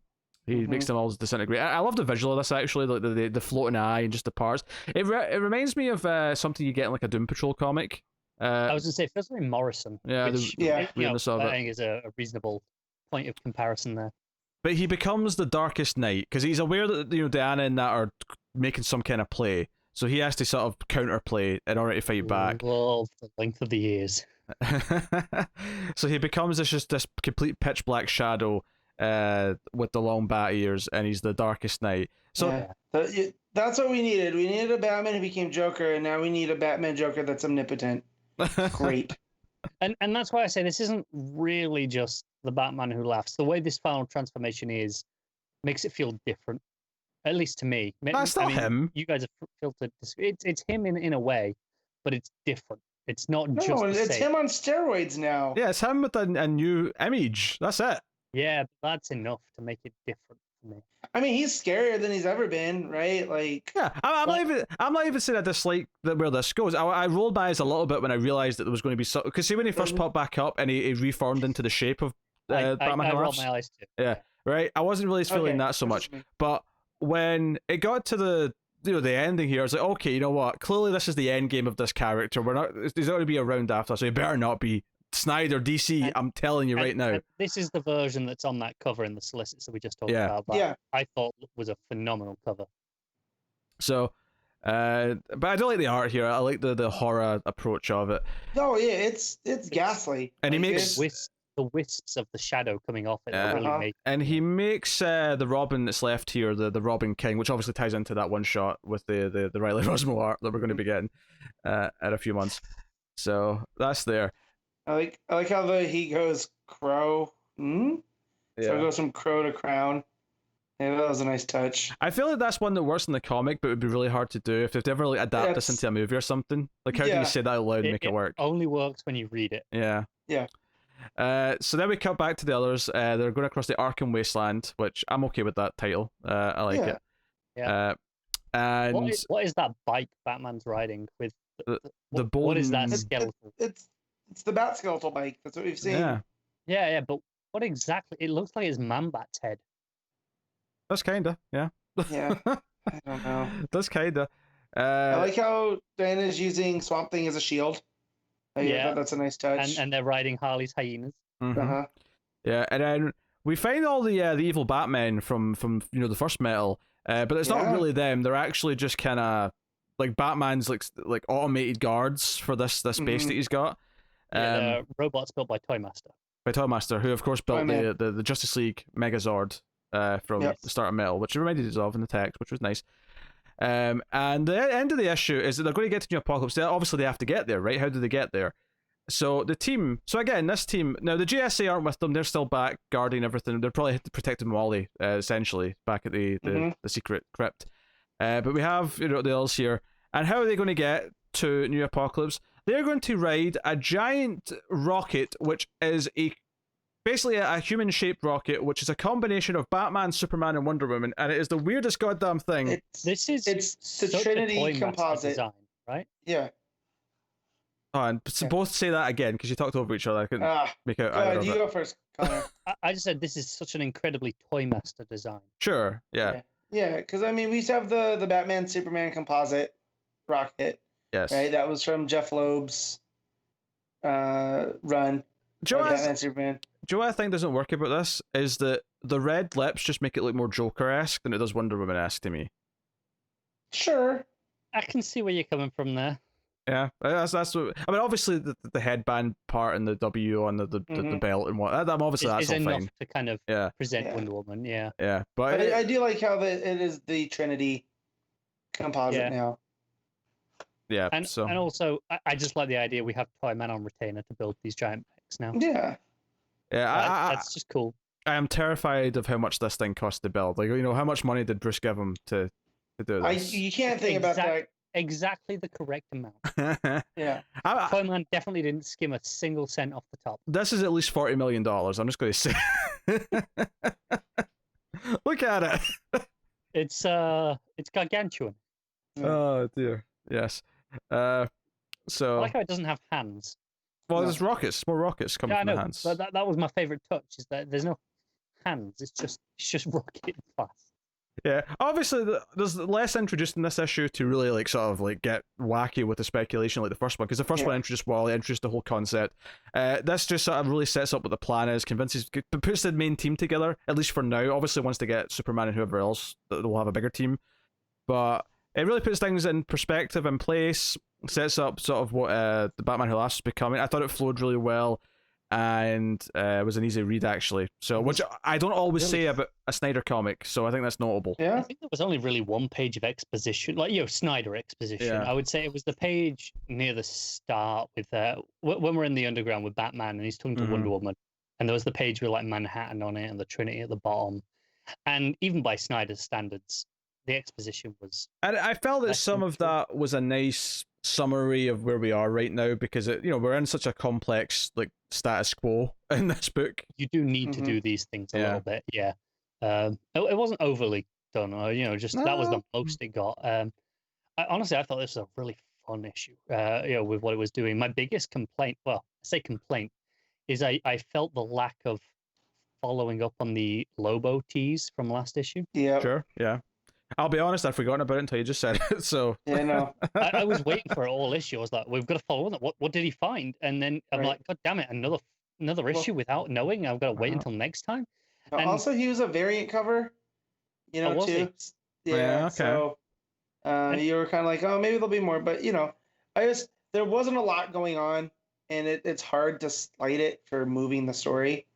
You know what I mean? So it was a weird read, because when I got to the end of it, I expected more, just because where it leaves off. No, I get where you come from. There's barely anything to actually fault in what it does wrong. Right. It's just that it's so quick and it feels like it doesn't advance the plot that much that you're like, where's the rest of it? Especially after the last issue, which was really dense. Right. But I actually appreciate this, because one of my complaints with Snyder is that everything has to be 100 miles per hour every page, and I feel like no, I need it to still. This makes me settle into the premise a lot better, where I feel like I really understand everything, what their goal is, what they're doing. I think character beats. Pacing whiplash more than anything. After the last issue, which was so dense, had so much. I think it had extra pages. I could be wrong on that. And it felt like I remember saying last time there was a point where I thought it was going to be the end of the issue, and then it kept going with another section. Whereas this issue just ends where I expected it to, really. By the time I got to the end, I didn't feel like there was more to come. But it feels really quick because of that. But it's really fun. I really like everything that's in it. It's a blast to read. Yeah. I can't fault it. There's nothing actually wrong. It feels like in a vacuum it's damn good. But after following up, this just feels like we're hitting the JSA beats, right? And we're hitting the mission beats. But yeah. Matt actually sounds the most down in this, which is surprising to me. But it was good. It's, you know what I mean? The Darkest Night left a bad taste in my mouth. Sure. That's it. I got there, massive eye roll, but the whole Batum thing being introduced in the lizard suit, just to have him ran over, that was almost something out of a Tom Taylor. Yeah. It was. Comic, yeah, you're right. Yeah. Right. So hey, maybe Snyder's reading some Taylor books and getting some inspiration. That's maybe can only help him. I loved that opening, because it's like, hey, there's a lizard and it's standing up, and then it unzips, and I was like, oh, hey, it's the Atom, and then I realized it's the Batum. Yeah. And I was like, so, and then he's gone. I was like, God damn it, what a page! Like, all of that in the space of a page. And it just kind of drops you into the beginning. You know what I mean? Like from how we left off with the last one to here, you're just moving automatically, and it's like Connor said, it is a bit of a whiplash. So if we get to some speculation here, because I think what we really have to sum up here is that we've got multiple books ending in October. We've already ended a couple before October. We have a holding pattern on the Flash, and in this book, while we were speculating beforehand, between the first issue bringing in Wally and in this issue flat out saying that we're going to build a multiverse that's infinite, that's what the goal is of this story, that we're definitely doing some kind of soft relaunch or reboot, and not that I mean, for the most part, all I really expect is to set up a proper status quo that's not wonky and maybe get some new creative teams on stuff. But there might be a couple of little tweaks in the universe here or there. That's usually what we do with these. And it's worth I don't expect it to be exactly what we had before. And it's worth mentioning the Wonder Woman and Jay interaction here definitely feels like this is the Wonder Woman who appeared and worked with the JSA in her origin. In that Snyder story. Yeah, and that Snyder story, yeah. So as much as Generations isn't happening anymore, that is still feeding into something. So honestly, Snyder's still my not maybe my favorite pick, but he's my number one expected pick for JSA at this point. Yeah. So you know what though, if they because and Tynan doing that story in Green Lantern too, and they're so close, you know what I mean? Like I'm sure that story, if Snyder is doing JSA, I could see them talking about it and be like, hey, do you think you can pull this off? Yeah. You know what I mean? And honestly, I know Snyder's not everyone's favorite, no. even amongst just the three of us. But he's earned this shot at the crisis, so to speak, right? Oh, sure. Yeah. I mean, to be fair, I've liked everything he's done with the GSA so far, which has not been a lot. It's been one short story and then an interaction here, but I'm actually I'm expecting February to have a GSA issue 1 by Scott Snyder, and I'm actually looking forward to it. I'm excited by the prospect of him doing a GSA book. If he's doing a JSA that's rooted back in the past, and it is spinning out of that Wonder Woman story, and she is the first hero and whatnot. My favorite American Vampire story of his is set during World War II. And it does it gets dark because it's vampire and monsters and stuff, but it's not the typical Snyder darkness. I think it could be a nice change of pace. He can do pulp, and I think the other thing is that being a JSA book instead of a Justice League book, my hope would be, and I expect him to, is to stay away from apocalyptic multiverse shenanigans for a while. It takes some of the pressure off, doesn't it? And I think in terms of just the continuity of it, as much as we're not doing Generations anymore, Wonder Woman is pretty long-lived, and it's perfectly plausible that we can still play. Oh, she was around in the 40s or 50s whenever we're saying this book. Yeah, that'll be one of the changes that the end of Metal will solidify. It's like and it's perfectly plausible we can do that without resetting everything, and making the whole Generations thing a thing. But it does make you wonder what other, if they've got a list of, say, just a half dozen things they want to fix or correct for this, what are the other things they're going to do, Yeah. Yeah, and as a Superman fan, his whole thing is he was the first superhero. I'm okay with losing that to Wonder Woman, and the JSA. They were out there for World War II. Why I really don't mind it, though, is because Doomsday Clock's set up as the metaverse, in that even if Superman's not the first hero in the story, it doesn't really matter. Because he always is, regardless. There's a feedback. Right. But I'm talking in continuity of the DCU, right? Where when John's relaunched with New 52, and he had tried to make it all wonky with Batman was operating in Gotham, but he was kind of more of an urban legend. Yeah. And Wonder Woman was around, but not really. But Superman was the first public hero, but also Green Lantern was in because it was all he was trying to have his cake and eat it too. But if this streamlines it, we had the JSA, and then the JSA kind of gives precedent to Batman and Superman down the line. We've had it in the past where the JSA came first. Superman, and I think we're all kind of okay with that, right? Well, I mean that's post-crisis, right? And we all love that era, so it's not like we're alien to that idea of them existing first. And and I also love the idea of what John said in Doomsday Clock. With the Justice League leads to Superman, then the Superman leads to. I would argue in current continuity, we have the JSA first. People don't remember it because of what happened in Snyder's. Sure. I want to correct something I just said. I said that was post-crisis. Technically, that's not true, because post-crisis, Superman was billed as the first hero. It was later on the JSA got weaved back into it. I don't know. Fixed it. Yes. I don't know if that was 0 Hour or something else. But the point is that it was. But because in 0 Hour, I think it was 0 Hour. They revealed like they had made a deal to make everybody forget them because of the McCarthy era type stuff. Technically part of the post-crisis era, just not in a immediate post-crisis. Well, I just wanted to correct before someone got snooty. And this is why people hate continuity, and I don't blame them. But as a history nerd and someone that loves mythology, I can keep it all straight.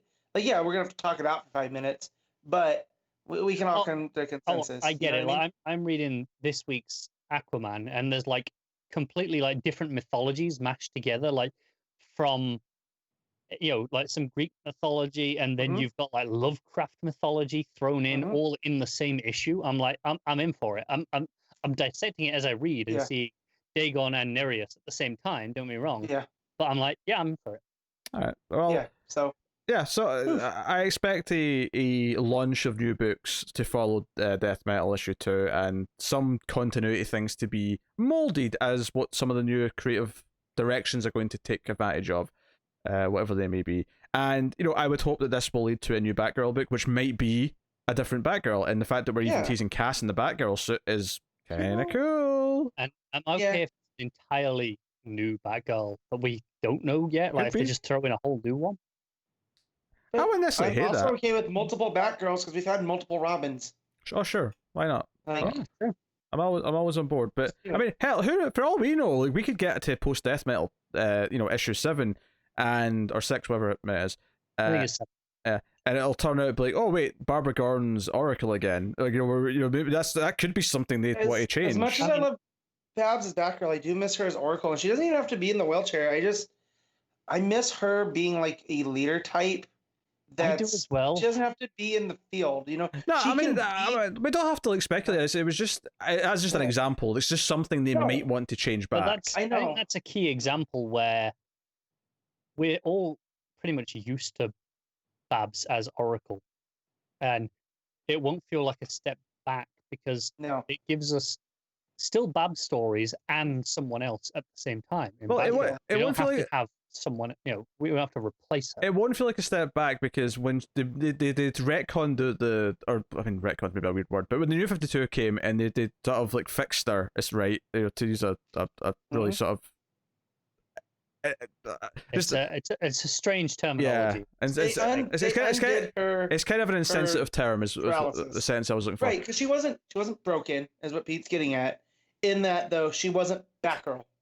So I don't think he meant fixed as in unparalyzed. But he meant fixed as returned her to her original. But the point I'm making, my point I'm making is that when they did that didn't feel like it was the natural order of things. That felt like, much like in the way they were kind of like John was trying to shoehorn Barry back into being the Flash when everyone was like on board with Wally for so long. It felt like that was stepping backwards bizarrely, even though admittedly Barbara Gordon never really quite got a big Batgirl run of her own, because her appearances before Killing Joke were all guest appearances in Detective Comics or Batman or whatever.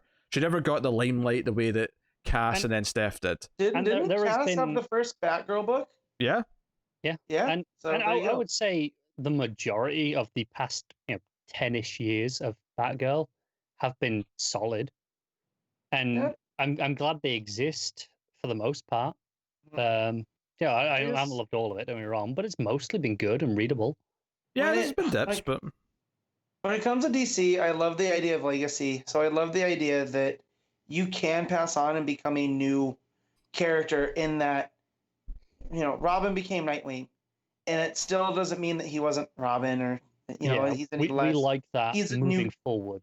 He's scared. And same with Oracle. I like that she went from, oh no, I got paralyzed. What am I going to do? I'm not going to stop being who I am. I'll become a broker of information for the superheroes. And she became a whole new, character, and you had Birds of Prey. And that's where she really got to shine. And she showed up in issues of Nightwing too, right? Like, so I just like the idea of legacy. And if we can move on and have new characters. It's what I loved about DC.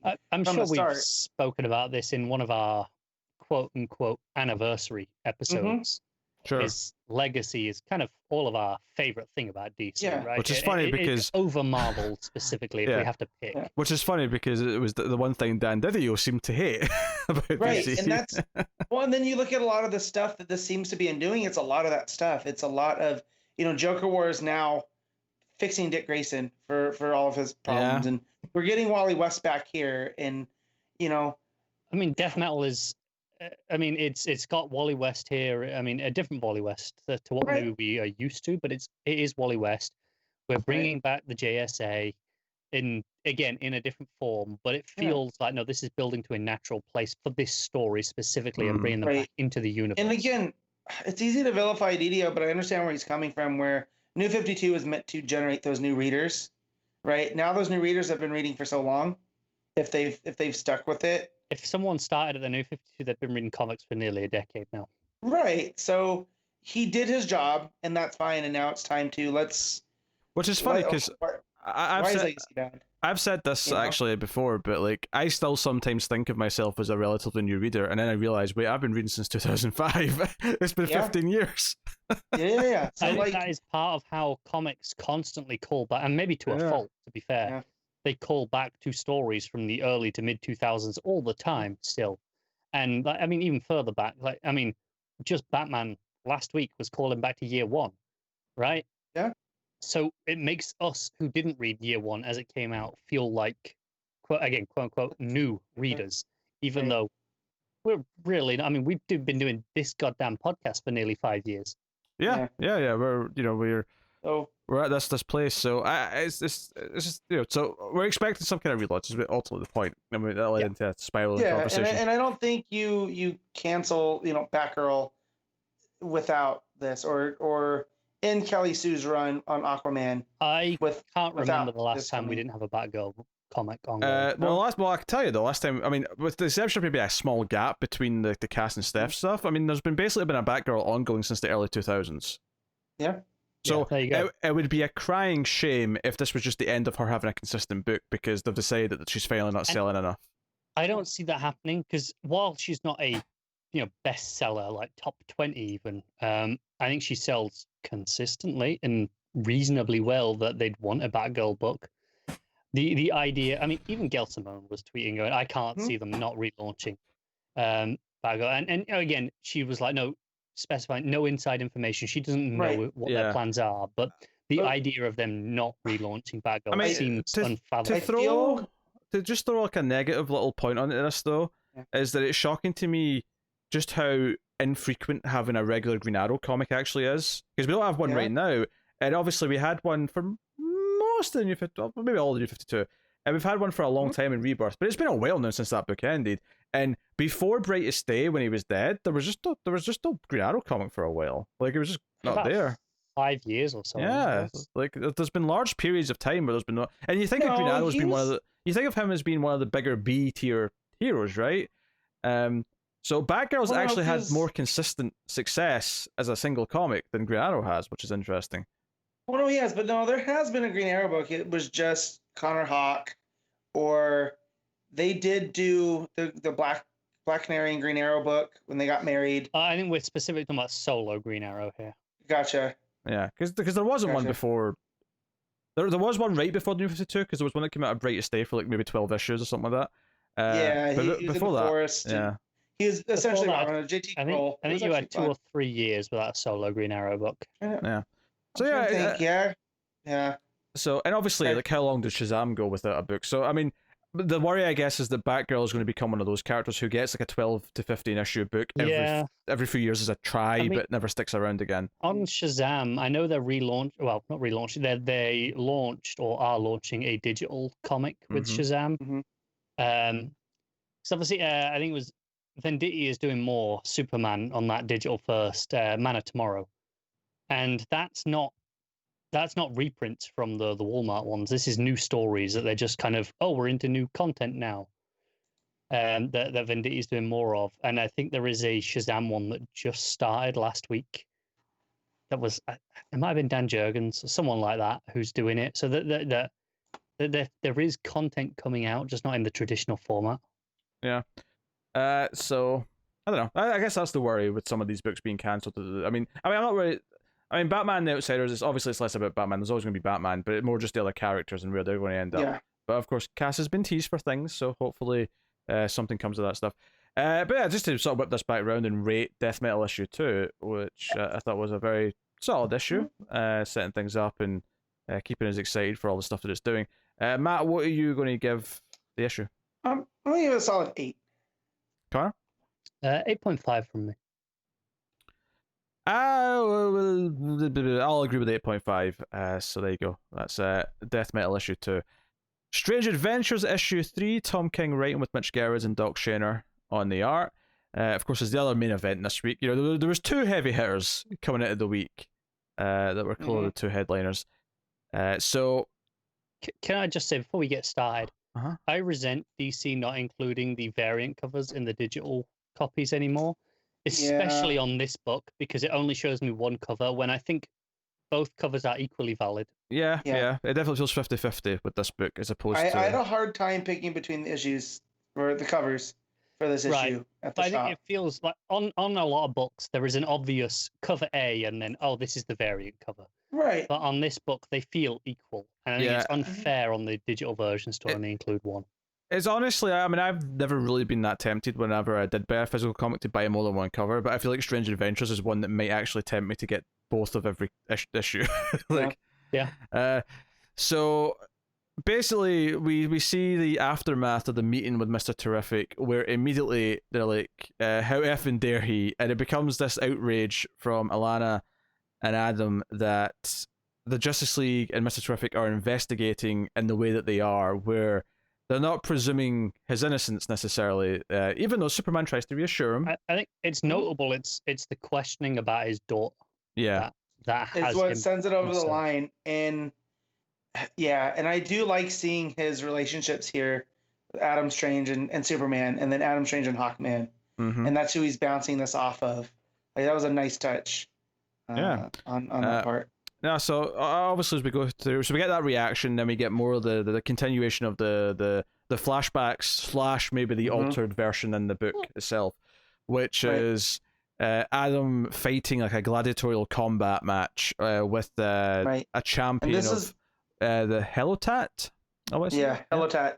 And this is who he was going to in the last issue, right? Yeah, this is where he just got to. We find out, not quite this page yet, but a little bit later, that they've went and retrieved Alana, so she's there witnessing this now. She's in the crowd. Yeah, and that she's familiar with this gladiatorial battle. That she used to, like, the kids of Ran would have like play sets of this, and it was familiar, and they used to do mock ceremonies and whatnot. And I'm just trying to read into the commentary from King on this about if it's like we encourage kids to play at war, right? There's army men and all these other stuff. What does that do to them later in life? Because I'm feeling like Alana, like in the Gerads pages, she feels very much like a femme fatale. Yet here in these, you know, the journal basically, she's not. She's this, not quite a heroine, but like a cipher for. She's a supporting character. Yeah, but like she is what Rand culture is, right? Like this shining, you know. The word I want to use here is a cipher. Yeah, that's what I was getting at. I was making sure I was using it right. Yeah. For she represents Rand in and of itself, because she's on not the planet, but the culture of the city. Yeah. Right. That she's an outsider watching the ceremony that she thought she knew well, right? Because we're getting her thoughts on it, and I gotta say, Shader killed it with the fight scenes here. Oh sure, like, yeah. The talking in between and whatnot, it flows really well. I was going to interject with Superman and Adam flying towards the ship over the city. Yeah. That page spread. Yeah. Phenomenal. The page is gorgeous. And on top of this, we also have what looks like the Picts are leading a charge on Earth, and that's why Adam and Alana are there. And right, that's what we keep seeing him interacting with Superman and Hawkman. as they're fighting these alien invaders. Yeah, they're leading the So- charge, and so this is calling into question how they handled it before, which is what a lot of the press. Because one of the big scenes in the book is them on like a talk show and being asked some questions about the investigation, and Alana gives this sort of general spiel about, well, this is just to distract him from his from what he's actually here to do, which is to save the world, and blah blah blah. As it's intercutting, of course, with the fight, where Adam actually does get a blow from this poison weapon, and he's going to slowly die, but he's like, no, we're still going to fight. The Helitat offers him the sword. It's like, it's customary to offer you the weapon that you can take your way, you're the easy way out here now you've been poisoned, rather than fight on and get slower. You can die an honorable death. Yeah. And Adam ain't got time for that. Yep. You know? So he ain't got time to bleed. Yeah, and they can have this great scene where after talking to, I think, a lawyer, Alana basically kind of reaffirm their how strong their bond is with this kiss after, because he's getting really sort of worried, and he's sort of rambling about, they're asking about this and they're talking about lawyers, and they asked about her daughter. I mean, like, come on, Jesus, like, how can they do that? And she just kind of grabs him and kisses him, and it's kind of them sort of having this unified front, this reassurance, which is right before the page, where a full page spread in the flashback of Adam lunging towards the warrior. And I think the actual narrative bounce back and forth between here is actually really strong, because this kind of reinforcement of their bond as he's like fighting, because they're fighting for her, like, because there's multiple points where this warrior says, when I win and I take her, I'm going to enjoy having her by my side, because you're willing to fight for her this much. So it's kind of this, like, two sides of the same thing. She supports him in this way, where his way is winning this fight to the death, which he wins in a brutal way, where he does not even win with the sword. He bashes his head in with the helmet. Well, no, he slices his head off with the pointed top of the helmet. Yeah, it's the complete opposite of the good death he was being offered, right? Sure. Yeah. I think it's different to bashing it in. Bashing it in implies, like caving the skull in, whereas this is still a decapitation, just with the fin, I want to call it, the helmet. Right. It's nowhere less brutal, but it's a little bit more, it's more precise. Precise. I was gonna say to the point. Oh, that works too. Yeah. I mean, I just got bashed from the art. But I mean, we see the guy with his head off. We do. I just thought he bashed it repeatedly in the neck until his head came off, which I thought was more visceral. I actually thought that's why it was so nasty. I mean, maybe. I mean, I got he's using that fin, the sharp bit of the fin, to cut through the neck. I may be right, but you corrected me so as if I'd made some sort of stupid mistake. But I think bashing implies, crushing in the head, whereas this is more of a decapitation using the helmet. Sure. Yeah. There's a little bit of a difference. I mean, I'm not so sure if I get the impression he's swiping from side to side, though. It kind of just looks like he's, because the three panels on that single page. That dude's in two pieces. Yeah, and that's what matters. Yes. Yeah. But yeah, these pages with Gerads and her, and I can't get over how much of the villain she seems. Like, in any film noir, this is the one that you're looking at, right? Like, she's swimming alone in the pool. Well, even that panel, Batman comes. That panel of her holding the gun up and the swimsuit is very, and there's Batman's there, and she blows smoke in his face, and it's this, this disrespect thing. That click in the bottom corner as she blows it, and you're like, oh shit. Yeah. So the end of the book is this news report. Someone's caught a photo of this, and calling into question how noble Adam and Alana are because of how she's treating him.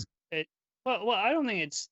I mean, maybe I read this differently to Pete, but this was more, to me, she was the one taking the picture, and it's not calling into question their reputation. It's questioning the Batman. This isn't an independent investigation. They're interrogating them. Is what the narration on the Fox News says at the end. Right. And then the media grabs a hold of it, and now they twist that even more, Yeah, so I would say this is Alana who leaked this picture. Well, to be honest, and to be anti-Batman and anti-Justice League. Well, hold on a second. I read this kind of starting that way, and then by the end, I kind of read it the opposite, because that picture to me at the end looks worse for her than it does Batman, to be honest. But I don't know. Maybe just the picture does, but the actual text of what Fox News are saying is, oh, this was supposed to be an independent investigation for the Justice League, but here's Batman harassing her. Harass is an actual word it uses, which implies that they're using this as a anti-Batman picture.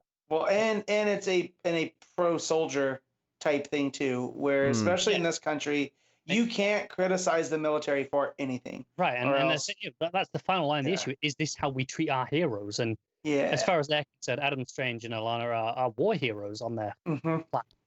Yeah, because I even read the talk in quotation marks is implying some kind of sexual encounter, to be honest. Like, I thought the media was going, like, bananas with this. Yeah, no, I took it as it's Batman interceding in an independent investigation, and they're taking it, and I was like, well, no, he's not. He's there to talk. Yeah, I definitely thought this is anti-Justice League and Batman rather than anti-Adam Strange and Alana. Yeah, that's fair. Yeah, I guess either misread it or didn't quite get what it was. Well, either way, and this is the thing with these books from Kings and Gerads and now Shaner and there too, is that they are open to interpretation, because again, I'm trying to figure out like what Alana's talking about with the playing out of the ceremony as children, and what does that mean for later through Adam and him playing out that ceremony, which it doesn't end in the way that it's supposed to, right? Like the ceremony. The ceremony. Keep going. Yeah. Okay. The ceremony doesn't end like it's supposed to, right? In the time-honored tradition on Rand and the Helitats and whatnot. So, well, it just adds more question to their story. All right, well, Carter's back. His internet went out there for a second, so we'll just kind of wrap up the book there, I guess. As the flow of the conversation came to a screeching halt, but naturally, obviously, it was very good. Art was fantastic. It's poking at character intrigue. I'm loving the reaction of kind of pitting like Adam and Alana against the Justice League and their reaction to being investigated, which makes them feel inherently a little bit as they've got something to hide. Like there's something to actually find. Especially Alana, and I think it's interesting that King and Gerads and Shaner have been talking about how Alana is the third character in this book, and up till now, I don't think we've really felt this, but this was definitely her issue. I think as much as it featured a lot of Adam in the flashbacks, especially the present day stuff. I wonder in the if back half.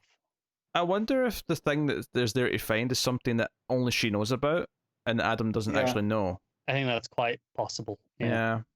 And that's why she's maybe a bit more aggressive with the defense than he is. Where's Sardath in all this? Like, 'cause he's the leader of Rand, right? Like, he's their main scientist. So that's got to be a central mystery. It's her dad. I don't know. That's true. He's at Five Guys. I don't know.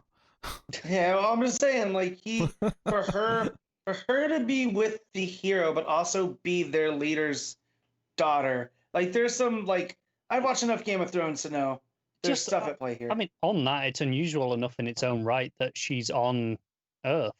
That's pretty uncommon for Alana. Yeah. Cool. Yeah. All right, Matt, what are you giving it? I'm giving this an 8.5. Connor? Yeah, another 8.5 from me. I will also give it an 8.5. It's hard to complain, honestly. So, Justice League 49, Spurrier writing with Aaron Lopresti on the art, if I can speak properly. This is obviously continuing the arc that we started last time. It's not the ending, it's not a 2-issue arc, there's at least another issue of this afterwards. I think in total he's doing 6 issues, so it might be a 6-issue arc potentially. Oh, it could be, alright. Interesting. Because I went into this thinking it might be just a 2-parter, and I obviously got to the end and I was like, oh, clearly not. But so this, I mean, I thought the last issue was enjoyable enough. This one is a bit more wordy, so I was maybe a little bit more less enthused as I was reading it. Honestly, my complaint is pretty much the same as the last time, in that it puts Wonder Woman on a pedestal, which I don't mind. I like Wonder Woman being great. But at the expense of everyone else in the league, they all seem a bit lacking at her expense. Like, she's the only one who understands, and everyone else just comes across as a bit stupid. Yeah, the framework of this issue is that Wonder Woman's telling this story about this ancient giant who was before the Amazons, and how she tried to solve this conflict between these two clans, and everything lines up to what the Justice League are doing here, and you kind of see how Flash makes this kind of the same mistake that this giant made first, and then how Superman makes a mistake, and then eventually Batman trying to speak to everyone makes the third mistake that she made, and how it just led to more civil wars, because then eventually the giant decided to back off and let them kind of govern themselves and not get too involved, let them kind of make their own rules and stuff, but that just led to wars, it led to conflict because they just didn't know what else to do. So, and a lot of this is just showing how the Justice League fall into these traps as they're going through these things. And ultimately, the giant queen, Iskyria, I believe. Yes, Iskyria was overthrown by the people, essentially. And it's like, well, it's really predictable Wonder Woman was like, it's really predictable what's going to happen here. And lo and behold, it's kind of what happens at the end of the issue.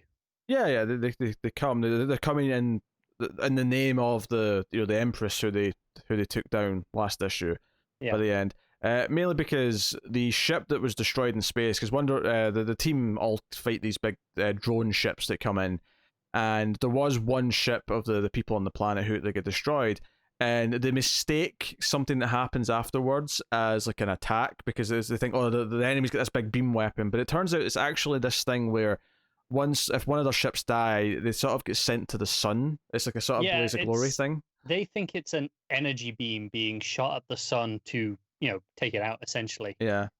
But what it is the people of this planet, when they die, their souls return to their sun. Yeah, think Viking funeral, but instead of water, the sun. Yeah, except it's a physical thing. Yeah. Their souls do actually do this. There isn't any religious interpretation. It is a physical act. It's kind of, again, Superman, tries to block it, thinking it's an attack on the sun that's going to take it out, and Wonder Woman has to stop him. Again, it's another example of them just not fully understanding the culture, the traditions, or even in this case the physicality of what happens when these creatures die. And then the cliffhanger is just like Batman's back at the control center, like calling shots and whatnot, and one person from each side, one of the synthetics, one of the Cell and the Spark. The Cell and the Spark, yeah. Mutants and cyborgs, basically. One of each show up and sort of say, you're warmongers, death to the alien aggressors. So now some people, at least some of the aliens, are starting to see the Justice League as the enemy, and that's kind of the cliffhanger that we leave off on. And they're broadcasting what the Justice League are saying to each other in space, where they're like, oh, it's good to be heroes, not just rulers. This is what we were meant to be.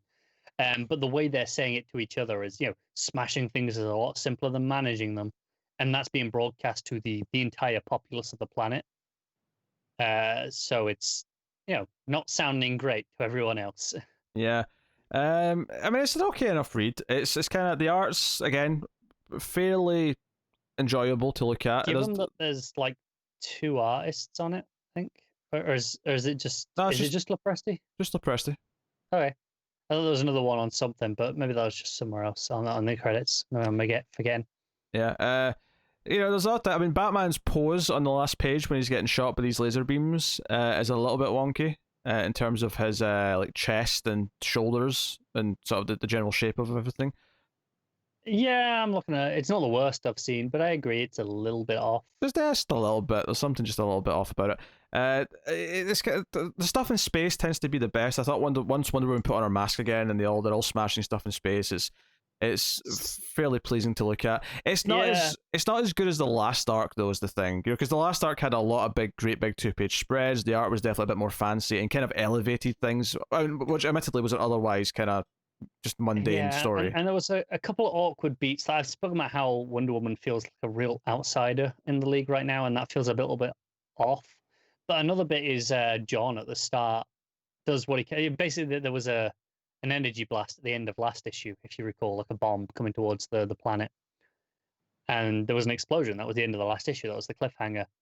John basically goes, I didn't have the energy to contain the blast, so I contained all the people instead and saved everyone. But then, like, for the next 3 pages, John's just lying there unconscious on the floor, and not a single Justice League member goes to see if he's okay for 3 pages until Flash just carries him off. And that was really weird to me that no one kind of stopped what they were doing to check on him.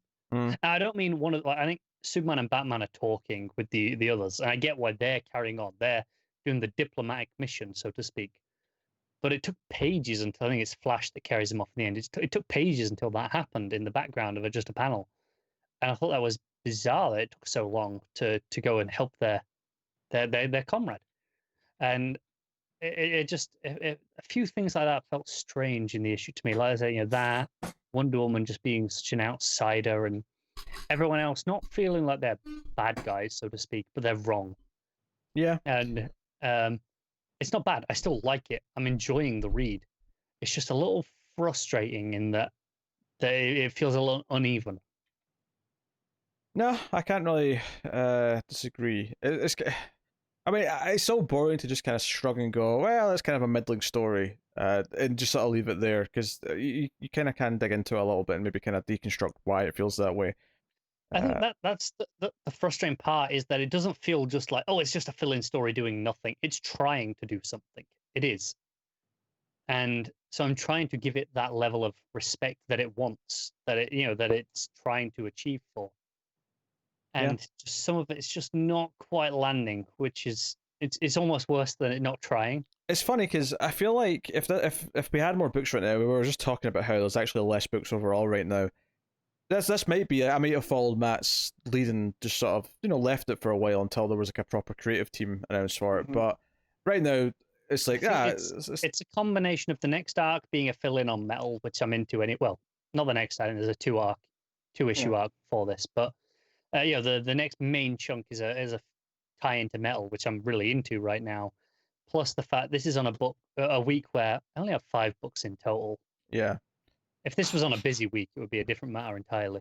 Yeah, I only had 4. I mean, I had a Patreon book, but I only had 4 new books myself. So it was kind of like, well, yeah, I'll read it. Why not? I mean, there's really not much of an effort at this point, unless it was actively like.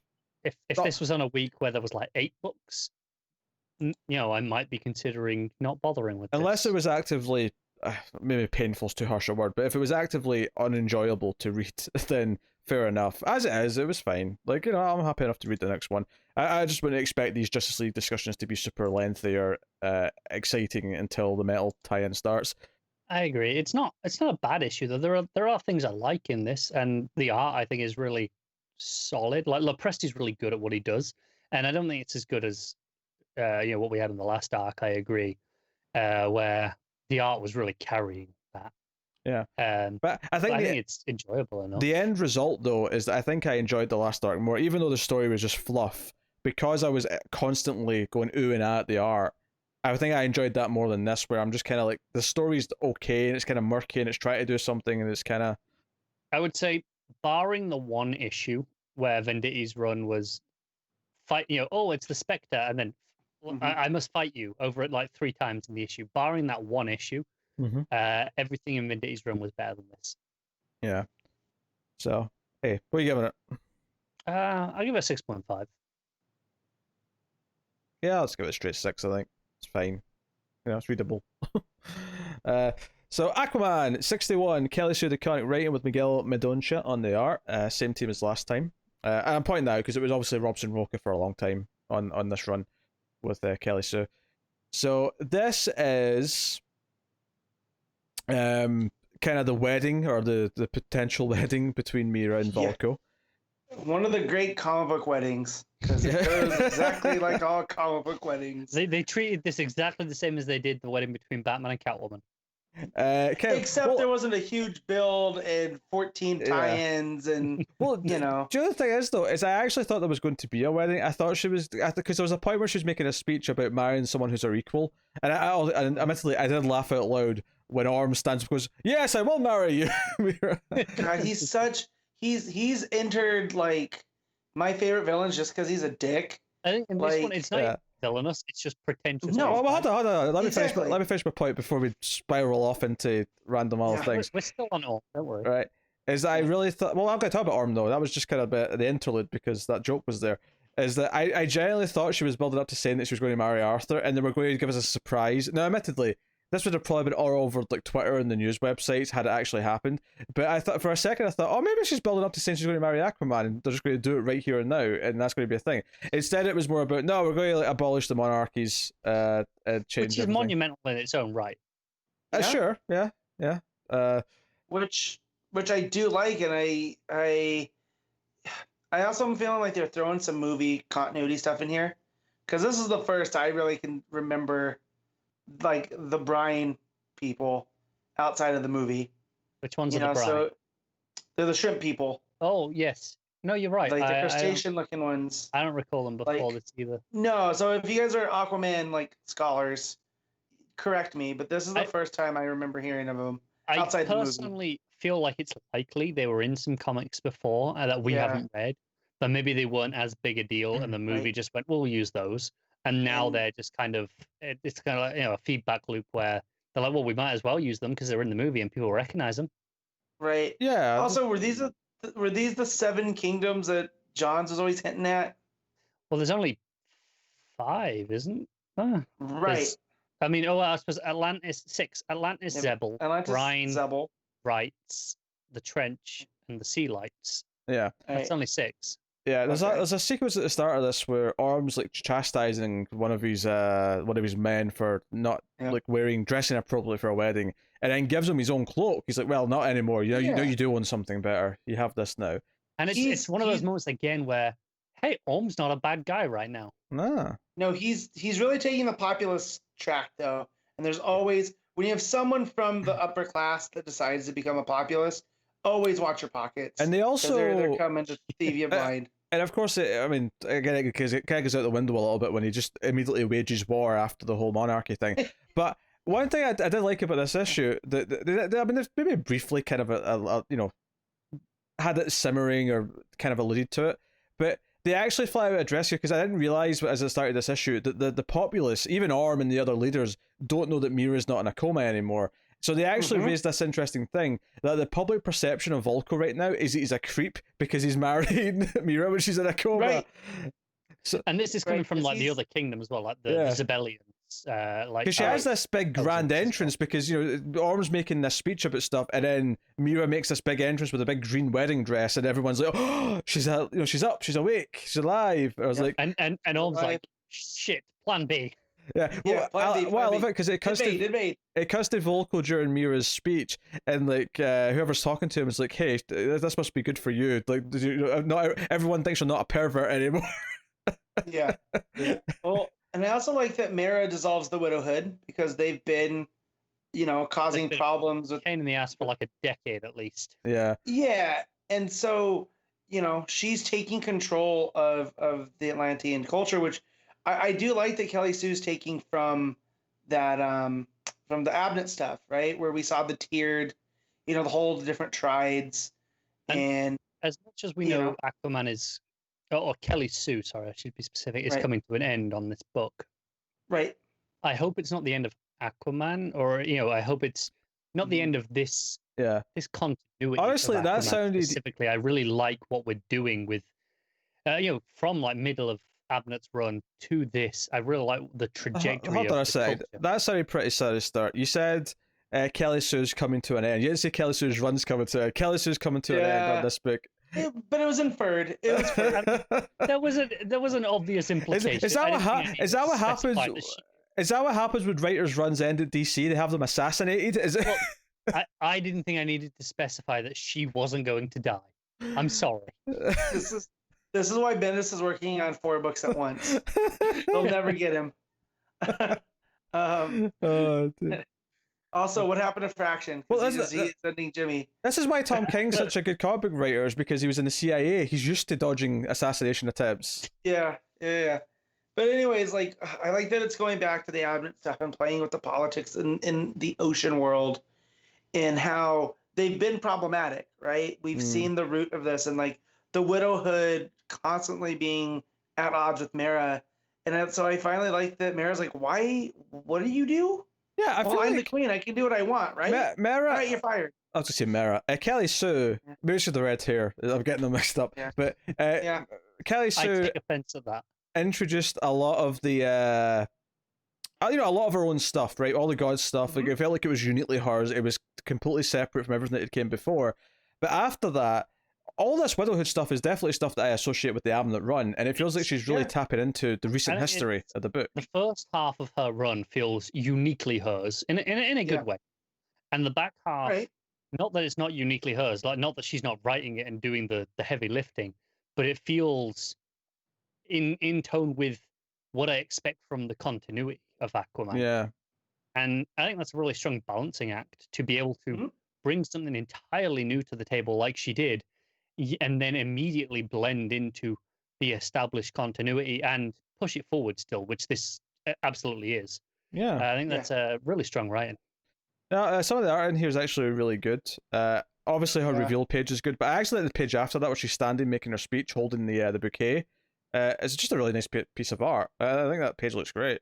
All the deep inks, especially the deep shadows, really really good. So yeah, so Aquaman is just kind of with Tula just watching, like, just waiting, and so because she keeps saying, "Do you want to intervene now?" Now that Orm's like doing all this, and he's like, "No, she's got it." But then kind of regrets that he didn't intervene earlier when the entire fleet arrives at the end. Yeah. Tula's like, well, the ships, and it's like, well, we may have miscarried on that one. What may have? Yeah. You don't say. So that's kind of the cliffhanger, is that he finally sort of takes his hood down. The ships are coming in. Big fight's about to kick off, and that's where we are at the end of the issue. So no, I mean Aquaman has been, Batgirl finally lost its crown of being relatively consistent since the start of Rebirth. Aquaman, even though it had kind of a shaky start, has been oddly in a good place almost the entire time. There's been a little fill-in arc here. Was it what, issue 17? I think was the start of the Tried stuff. Yeah. And I think it was a couple issues before that was the aliens arc that we kind of went back and enjoyed, all of us. Yeah, I love that stuff. Maybe issue 13 or 14. So I'd say the first 12 issues or so were kind of whatever. It was finding its feet. After that, finding its feet. I think it's awkward to say finding its feet when Abnett had 5 or 6 issues before that in the end of the New 52. I mean, that's fair, but still. But since then, it's been in a really solid place.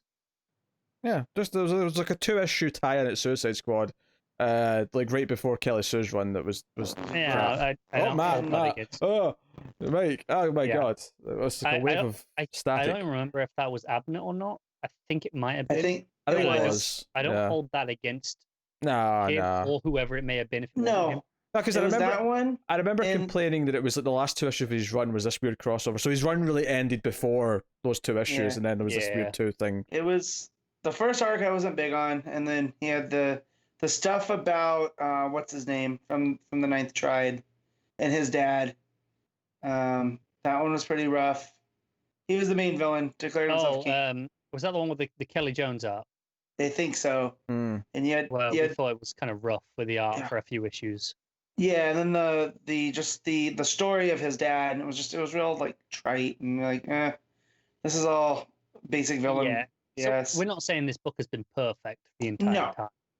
No, but it has been solid for like 90%. I would say. But when you look at the 60 issue kind of volume of this Aquaman run, as it were, way more good than there's bad. It's I think shockingly pretty good. Last issue will be what, 65? Sounds about right, I guess. I'd say probably about 45 of those are in the really good territory. Yeah, which is absolutely not bad at all. So, that was a solid issue, Aquaman. Matt, what are you giving it? I'm gonna give it an 8. Connor? Yeah, it's an 8 from me too. I'll also give it the flat 8. Oh. Now Matt is going to tell us his experience with Nightwing 72, which he jumped into because he was promised the road to Dick, the path to Dick. Yes. And this is why I have booze. This is So, Dick Grayson's one of my favorite characters in comics. So it's been real insulting that I haven't been able to read him since, the KGB incident. That was Batman 50. Was it? Because I thought the wedding was just after. It's just after, yeah. Because that's about 2 years now. Because he gets shot, and then Bruce is all still pissy from the wedding, and he almost beats KGB to death. Right? That's the story. Yes. He tracks him down. Yeah. Do you know what? This is reminding me how much I like that 2-issue arc that had Silencer in it. Yeah. Right at the end of the run before the Percy stuff. Yeah. It was great. It was a lot of fun. And is that the race? The race in Ireland. Yeah, that was fun. Yeah. And so now I'm taking a long break from him. There's a writer who must not be named, took over, and then Jurgens has taken it. And I usually like Jurgens, but I'm not playing the Rick Racing game. So here was the path back to Dick. And just before you get on further, Matt, why this issue? Why did you decide? So because this is the tie-in for Joker War. This is what's going to lead to him becoming Dick Grayson again. So I'm like, why not? And it's teased that it's going to involve Batgirl. I've been missing Batgirl. So it's all here. And I generally like Jurgens. So it had nothing to do with me reading. It had nothing to do with the creative team. It was like, I don't like this direction still that we're doing. But there's promise at the end. And then you read the issue and you're just like, this is just, it feels like a tie-in for the sake of tie-in. They're throwing Punchline in there just because she's the new toy. And it starts off with, I guess Dick has a new girlfriend and she sets a fire in a bat logo. And so Batgirl comes running. What I get from this is maybe some of us are Team Babs and maybe some of us are Team Starfire when it comes to Dick. Yeah. But we're not whoever this new random person is. And this is Rick's girlfriend. So she ends up talking to Batgirl and she's like, no, I know Rick was Nightwing. I know you guys had a history and whatnot. And, he's starting to get memories back. And I'm worried that, that's the end of us, right? That this is Dick Grayson, not Rick Grayson. And so Batgirl, is like, well, I'll do my best to try to do this. And there's a lot of Babs trying to come to terms with the Rick Grayson thing, which I don't know if they've touched on up to this point. And so there's a little bit of promise there. And then apparently what caused him to get his memories back was the Joker had this crystal that the Court of Owls was using to rewire him to become a Talon. And that crystal broke. And I'm just like, Jurgens, what are you doing? I don't know if I'm drunk or if this is insanely stupid. Oh, it's insanely stupid. And so that crystal breaks, and that's what's leading him to get his memories back, and that's what the girlfriend thinks. And then Babs goes to talk to Rick, and of course, he's not acting like himself, and he's got this stupid new costume that just looks like something from Marvel in the 90s. And you're just like, what is going on? And he ends up talking with Babs. He's like, oh no, this is who I am now. I'm going to be a fuse of Rick Grayson and Dick Grayson. That's my life. And then she starts to put it together that no, the crystal's still there and Joker's in possession of it. And now Joker's rewriting his memories to turn him into Joker's son. And Punchline shows up in order to facilitate this to fight Babs. And it ends with Punchline and Rick Grayson, Joker's son now, taking out Babs. I'm trying to get to the end here.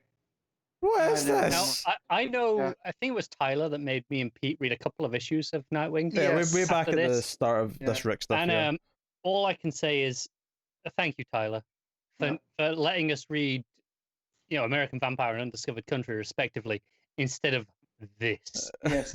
So Punchline shows up and let's be honest though. Fight. This is way funnier because none of us knew this was going on. So hearing Matt describe this so much later, when all this stuff's been happening, is making this really funny. It is, yeah. So Punchline cuts Babs in the leg, so she's big old leg wound, and then Rick shows back up and stops her, but takes the blood from the knife that cut Babs and draws a Joker smile and says that he wants to kill Batgirl. So Babs tries to get away, and then they're standing over her. Joker comes out, and that's where he calls them their family, his family. And I'm just like, Furious issue. Kind of. That's where it ends.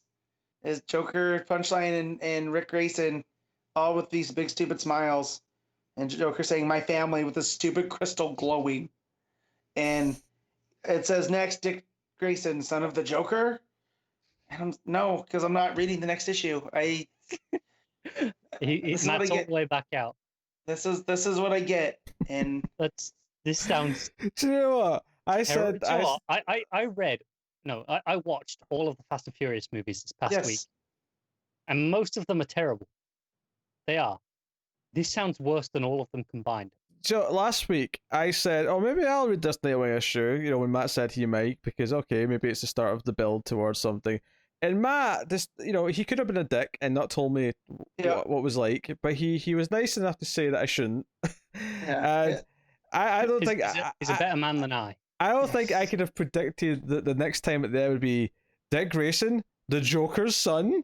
Like, it's just for context. Yesterday, I watched a terrible TV show from Netflix in episode 1, and it was garbage. And I watched it for the sake of review. I was like, I could tell Pete this is terrible. We could just not do this. Yeah. But I made Pete. I said nothing. I let Pete watch it so that we could review it, and it was terrible. Matt is a better person than I, clearly. Yeah. Well, you know, goes without saying.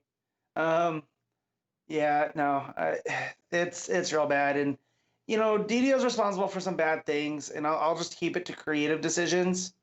In getting rid of Dick Grayson to make him Rick Grayson might be the top of my list now after going through this, because there's no reason for it. You know, like, we could have just had a middling Nightwing book of him, you know, in Bloodhaven wanting to distance himself from Batman, but no, we had to go do the memory loss route, which, if this was a TV show, that's when you would know this is when it's time for me to stop watching. I think it's frustrating because there could be a mediocre Nightwing book, and maybe I'd drop it, and it would be disappointing because I like Nightwing. But it's not the end of the world. I've dropped characters I liked before. I mean, hell, I'm not reading Superman right now. Right. It's not the end of the world. There'll be a good one sometime. But doing this is borderline insulting. I would like to interject with something that's actually kind of interesting news, not DC related, admittedly, comic book related, but not DC comics related. Is that starting in October, they're going to start releasing The Walking Dead from #1 again in color. That's actually kind of interesting. Not that they're doing it in issue by issue, but Scott Pilgrim did this, where they released the color versions of the trades later on, and but that's not really issue by issue. No, and they were really good, and I actually recommend reading those color versions. Joe's like, not to take away, because this is not like colorizing black and white movies, because now the whole point of Walking Dead being black and white, right, was a stark look at the world. So you are adding a new layer, but at the same time, do you need to kick that dead horse? Well, here's the thing. This is why I think this is so funny, is that just actually today I was listening to, just be glad that I didn't bring these sales figures into this, but there was talk about how much Image Comics' sales and trades and single issues has drastically went down in the last 5 years. And a big part of that is that Walking Dead diminished when it used to be this juggernaut. Saga was a juggernaut, which just isn't on right now.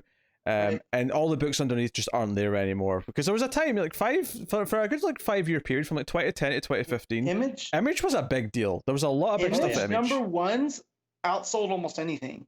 So I just, in that context, them like, because The Walking Dead's done, like, oh, we're gonna go back, we're gonna release the whole thing again, 180 issues, whatever it was, in color.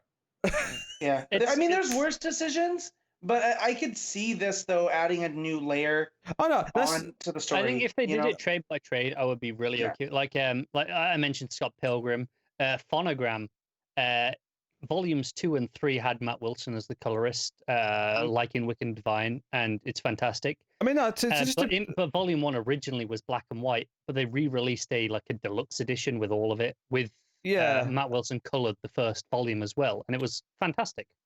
So this is not like adding color to a movie where it's this really weird bastardized like fake thing. Like, comic books are technically all black and white to begin with, and then color is added. So you know, there's nothing like blasphemous from the art form perspective, right? Unless you just feel so strongly that it should be in the original form it was intended as the whole, you know, forever. But it's an interesting experiment. Now, them trying to do this issue by issue for potentially, you know, 180 something months. I think that's where my problem comes from, is that it's monthly more than anything.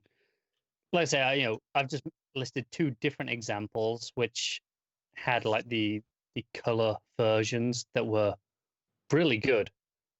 But yeah. So you said 180 issues? Is that what it got to? It's like 184, something like that. Yeah, I'm looking at it now. That's 15 years. It's going to be more than that. It's the Walking Dead Deluxe, which is the colored editions, will launch October 7th and then begin a twice monthly schedule in November. So 7.5 years. 2 a month, right? Yeah. No, I'm assuming it's one every 2 months. Why would you assume that? If anything, that should be quicker. It's only coloring. Yeah. Yeah. So it would be 7.5 years instead of 15. So, Yeah. Well, yeah, probably. But Yes. still, that's What's a lot. bizarre is that apparently they have no plans to collect the color reprints of the single issues into collected editions, quote, anytime soon. Oh, bullshit. It's because they're trying to garner their sales by making Walking Dead. I guarantee you, by the time they get about 20 issues in, you'll start seeing 12-issue hardcovers. I guarantee you. But it's bizarre that they're just lying about this when... Yeah. I mean, like, the comic book market is fickle at the best of times, don't get me wrong. But it's weird for them to lie about something as blatant as this. Yeah, but they're totally doing it. There's no way on that. There's a couple of pages I'm just looking at on Twitter here. It's kind of weird. It kind of makes it feel a bit more cartoony having the color there. Obviously, that's part of the choice of how they've chosen to color it. Oh, I'm looking at it now. Is this the first issue I'm looking at? Yeah, this is the first issue, I'm sure. Yeah. Yeah, because I read the first. It's been like It's been a while since I read it. Yeah. I read the first 104 issues of the book, so I read more than half of it. I read exactly 100 issues. I read that far, and I mean, I enjoyed it. Don't get me wrong. That's a solid go book. back and read the rest. And maybe I'll read this colored edition. That's interesting. And like I said, with the two examples I mentioned, Scott Pilgrim and Phonogram, I think the colored editions are arguably superior in the end result. Like they are excellent versions of both of those, and you can't go wrong. I feel like maybe something they should have done in the book is that the blood should still be red, like in the original versions. I always felt like the blood should pop, because it's a zombie story. But that's a very I want to say Sin City. I kind of, I guess, but I don't know. I don't know. It's interesting. I thought it was amusing. I read that on Twitter as Matt was going on about. I mean, let's be Yeah. it's more interesting than Nightwing. Yeah. Yeah. Anyway, so this issue, the art, I think it's running. Let me double check the art. So I think it's Clickhead, and the art's fine. Clickhead's a solid artist. Yeah, and again, Jurgens is. I'm sure he's just it's running Clickhead. Jurgens, I'm sure, is just trying to make the best of a bad situation. And they're like, hey, you need to tie this in. Also, the Joker used that crystal that you came up with talons. I'm sorry, I thought about that already. Yeah. The crystal. The crystal. The crystal. So yeah, they've done massacred my boy. And like first it was Wally and now it's Dick. And like, man, it's just not fair. So but I have to rate this. This review calls for more booze. There you go. So I'll give this a 4.5. So, yeah. Okay. That actually sounds too generous, to be honest, given what you described. But yeah, but you know how my rating system is. I know. I don't remember what I poured in this whiskey glass. That's how long this review has gone on. Just an incredible amount of sperm. All right.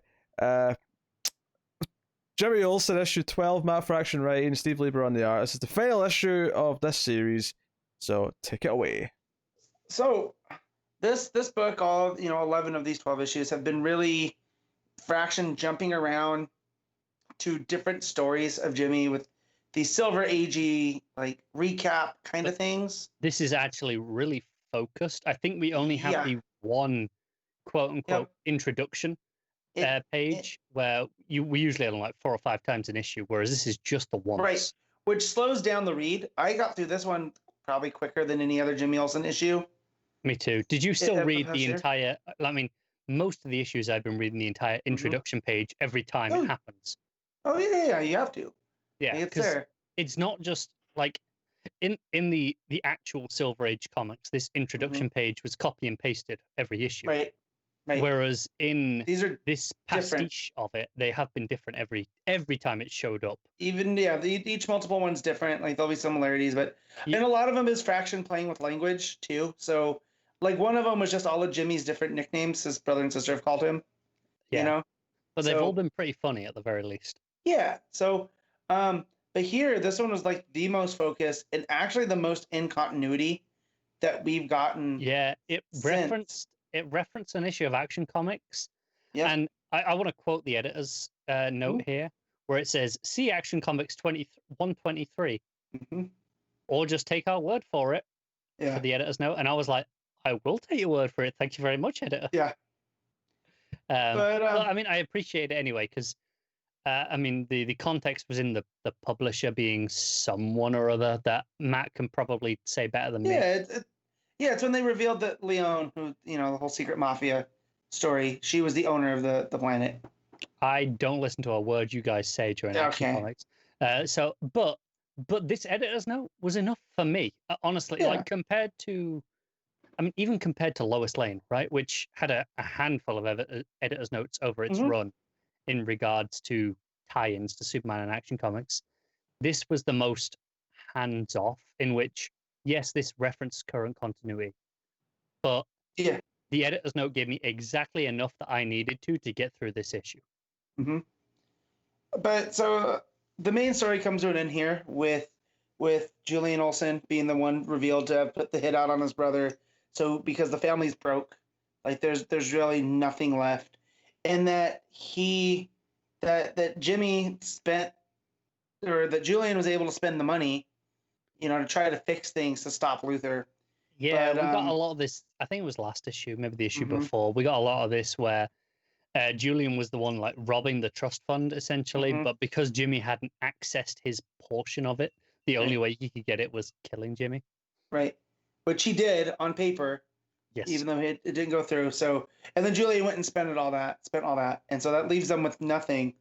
And but Jimmy just wants to bring him to justice, and he gets help from Porcadillo, who tackles Julian as he's trying to leave. I mean, even before we get to Porcadillo actually tackling him, the highlight of this issue might have been Julian Olsen getting hit in the face with a croc. There's the shoe. Right. And it being Porcadillo having flicked it at him. I don't know, that cracked me up. Also, the jetway that he uses, or the stairs that he uses to get up onto the plane, is from Bluth Wayne, and it's the truck from Arrested Development, which I thought was a nice touch. And he's just yelling Porcadillo as he runs up. Also, the sound effect of him getting hit with the croc is Bacroc. Which is pretty great. And Jimmy snaps a picture of it, and so they take this evidence and to clear Jimmy's name, and he can't believe that they're out of money, and his sister's like, we were thought to, we were raised as if the fortune was infinite, and Jimmy's like, well, no, infinity isn't really infinite. I've seen it, so he would know. And you should enter, but Miss Tessmacher. Right. And she drops off a box. And it's this box that we had seen Luthor going through. And she's very friendly about it. So it makes you think it's a trap. Right? Yeah. Right? And so they start looking and they go, wait, Lex used to have red hair. And wait, there's this picture of our family. And it brings up the lost Luthor Olsen bloodline that was hinted at issues all the way ago. Back to those first 1 to 3 issues of this run, where it was really tying into the old-timey Luthor Olsen rivalry. Right.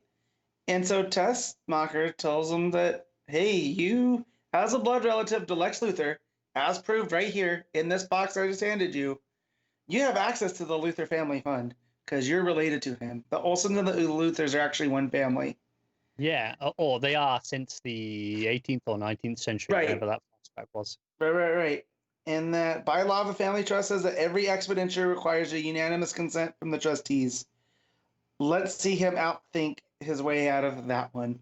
And this is fun to see Tessmacher kind of going against Luthor, because usually Tessmacher is just Luthor's. Right, and you'd see that, but Luthor is that pastiche of I want to beat the person at their highest level. Right? Yeah. He doesn't like to do things easily. So I wouldn't be surprised if it ever gets revealed, Fraction does a sequel series, that Luthor wanted this because he knows he needs an extra challenge. right? And that's a lot of this is Mhm. Jimmy is now Luther's rival more than the way this series presents it as Right. more than Superman is. He's not just a thorn in his side as Superman's pal.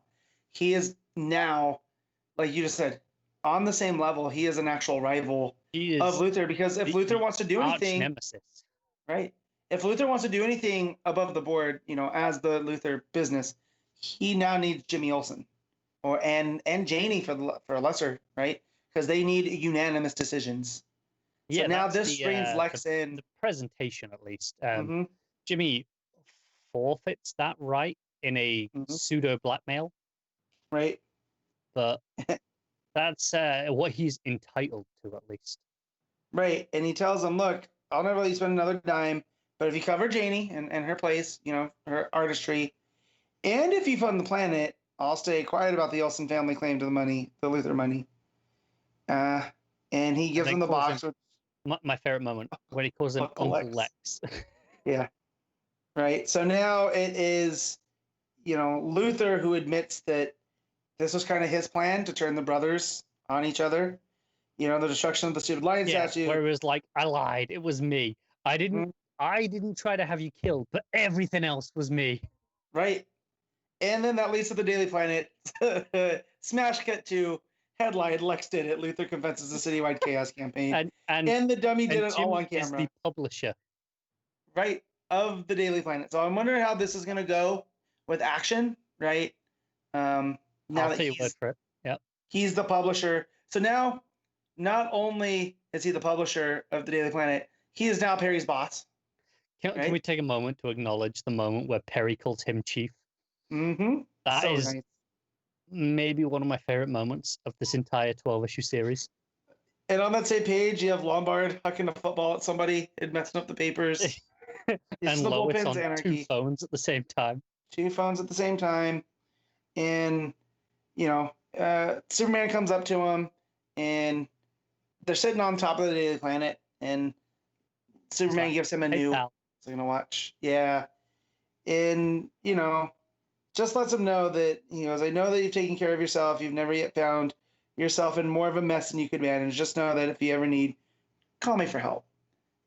Because the whole point of this was Jimmy wanted to do this without Superman. Superman's got enough going on. I'll do it. And we know from the last issue that Superman did intervene a little bit, but without a little bit towards Jimmy the end. Just right. He wanted to be that unseen help of, hey, I'm going to intervene a little bit. I'm going to do what needs to be done, but I'm not going to undermine my friend. I'm going to let him think he did it himself. Right. So he leads him, to that hey, that's what friends are for, and that's what it ends on. That's the final page is Jimmy and Superman. It's a full page spread of Jimmy and Superman sitting on the planet going, hey, that's what friends are for, right? And overlooking Metropolis is now these two are now de facto guardians of Metropolis, right? Like Jimmy's publisher of the Daily Planet. He kind of has a check on Luthor on certain things. Superman is Superman. Right. So, and it's just, I really feel like Faction left his mark now. Like, he did tie it into continuity at the end. You can tell me if I'm wrong, given that you've read the other, Action of Superman more than me.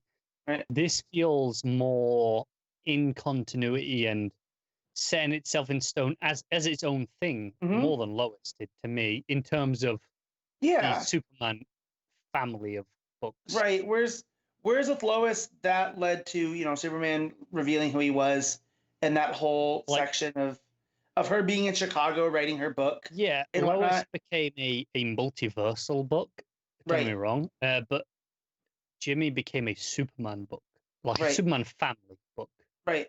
Or a Metropolis book, if you will. They both went to this big grand ending where they were kind of, this didn't really do anything different than Lois did towards the end, right? Like this was kind of always about Jimmy getting into scrambles but wanting to settle it himself. But then at the end it ties it back into he's still Superman's pal. But it does this more effectively than Lois did, because Lois did do the big grand multiversal thing. For me, this lands better than Lois in the sense that for 11 issues, this was way entirely its own thing. And even in this final issue, it's mostly its own thing. It's just like hey, look what I mean to Metropolis now. Whereas Lois became a multiversal Right. issue. That was more of Rucka's stamp, whereas this is Faction a, coming in yeah. and playing with Jimmy Olsen, but leaving him mostly the same. Whereas Rucka came in and was like, this was my idea for the DC universe and how we can rectify some of these problems going forward. If I had to do it in a sentence, Lois became a Rucka book, whereas Jimmy became a Metropolis book. Yeah. And both are really, I mean, even though I had complaints last week about Lois, I think it was a really good book overall. Yeah. I think Jimmy kind of soared to higher heights in that it remained true to its focus, but managed to widen out to Metropolis without losing that. Whereas I think Lois widened out to the multiverse and lost some of what it was. Right. But here too, if a peek from the Solicits, Bendis has him there in Superman coming up. Jimmy's now the publisher or co-owner of the Daily Planet. Oh, really? Okay. I didn't read. That was in the Solicits. I look at who's on art for Action Superman to see if you and Pete are still going to suffer, and that's about it. Yeah. So that was in there. So that's going forward. That's why I'm glad that this has some bearing going forward. Feels very in continuity in that sense, even though it's been as wacky and bizarre as it has.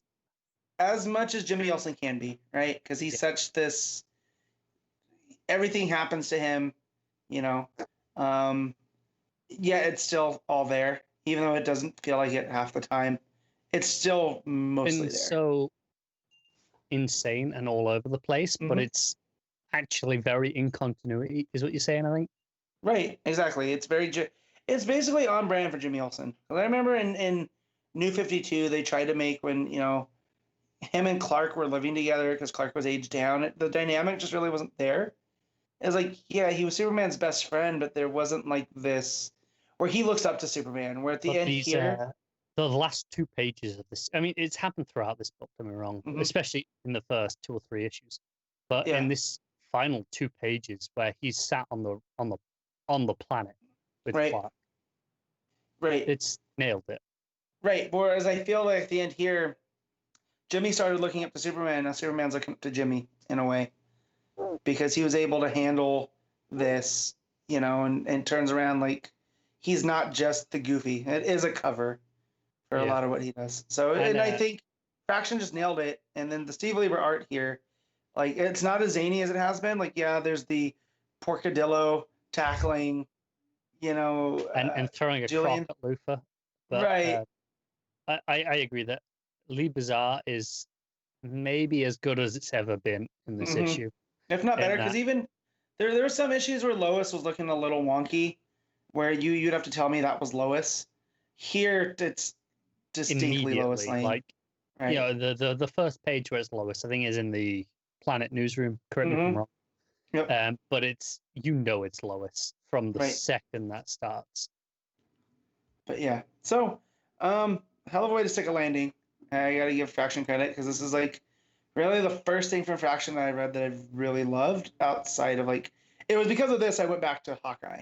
Do you know what? Hawkeye was on sale, I think no, it was 2 weeks ago. I know it was 2 weeks ago because of personal reasons. That it was on sale. It was like $6 or something for the entire deluxe whole run. Nice. And I was like, oh, I'll grab that. Yeah. And I can't wait to read it. I've not read the final like 5 or 6 issues. I can't wait to read it. Oh, man. Yeah. As I can say here, he does know how to stick a landing because Hawkeye feels very much the same.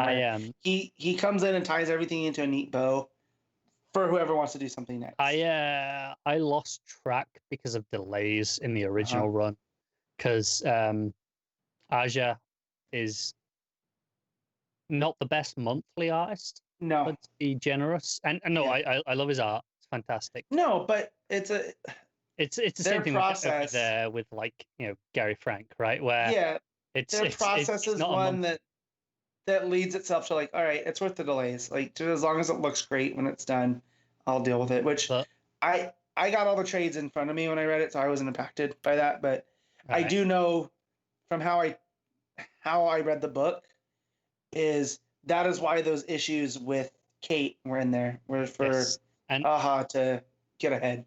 So is it Aha, not Aja? I'll tell you what. Aja, Aha, whatever it is. I thought it was Aja.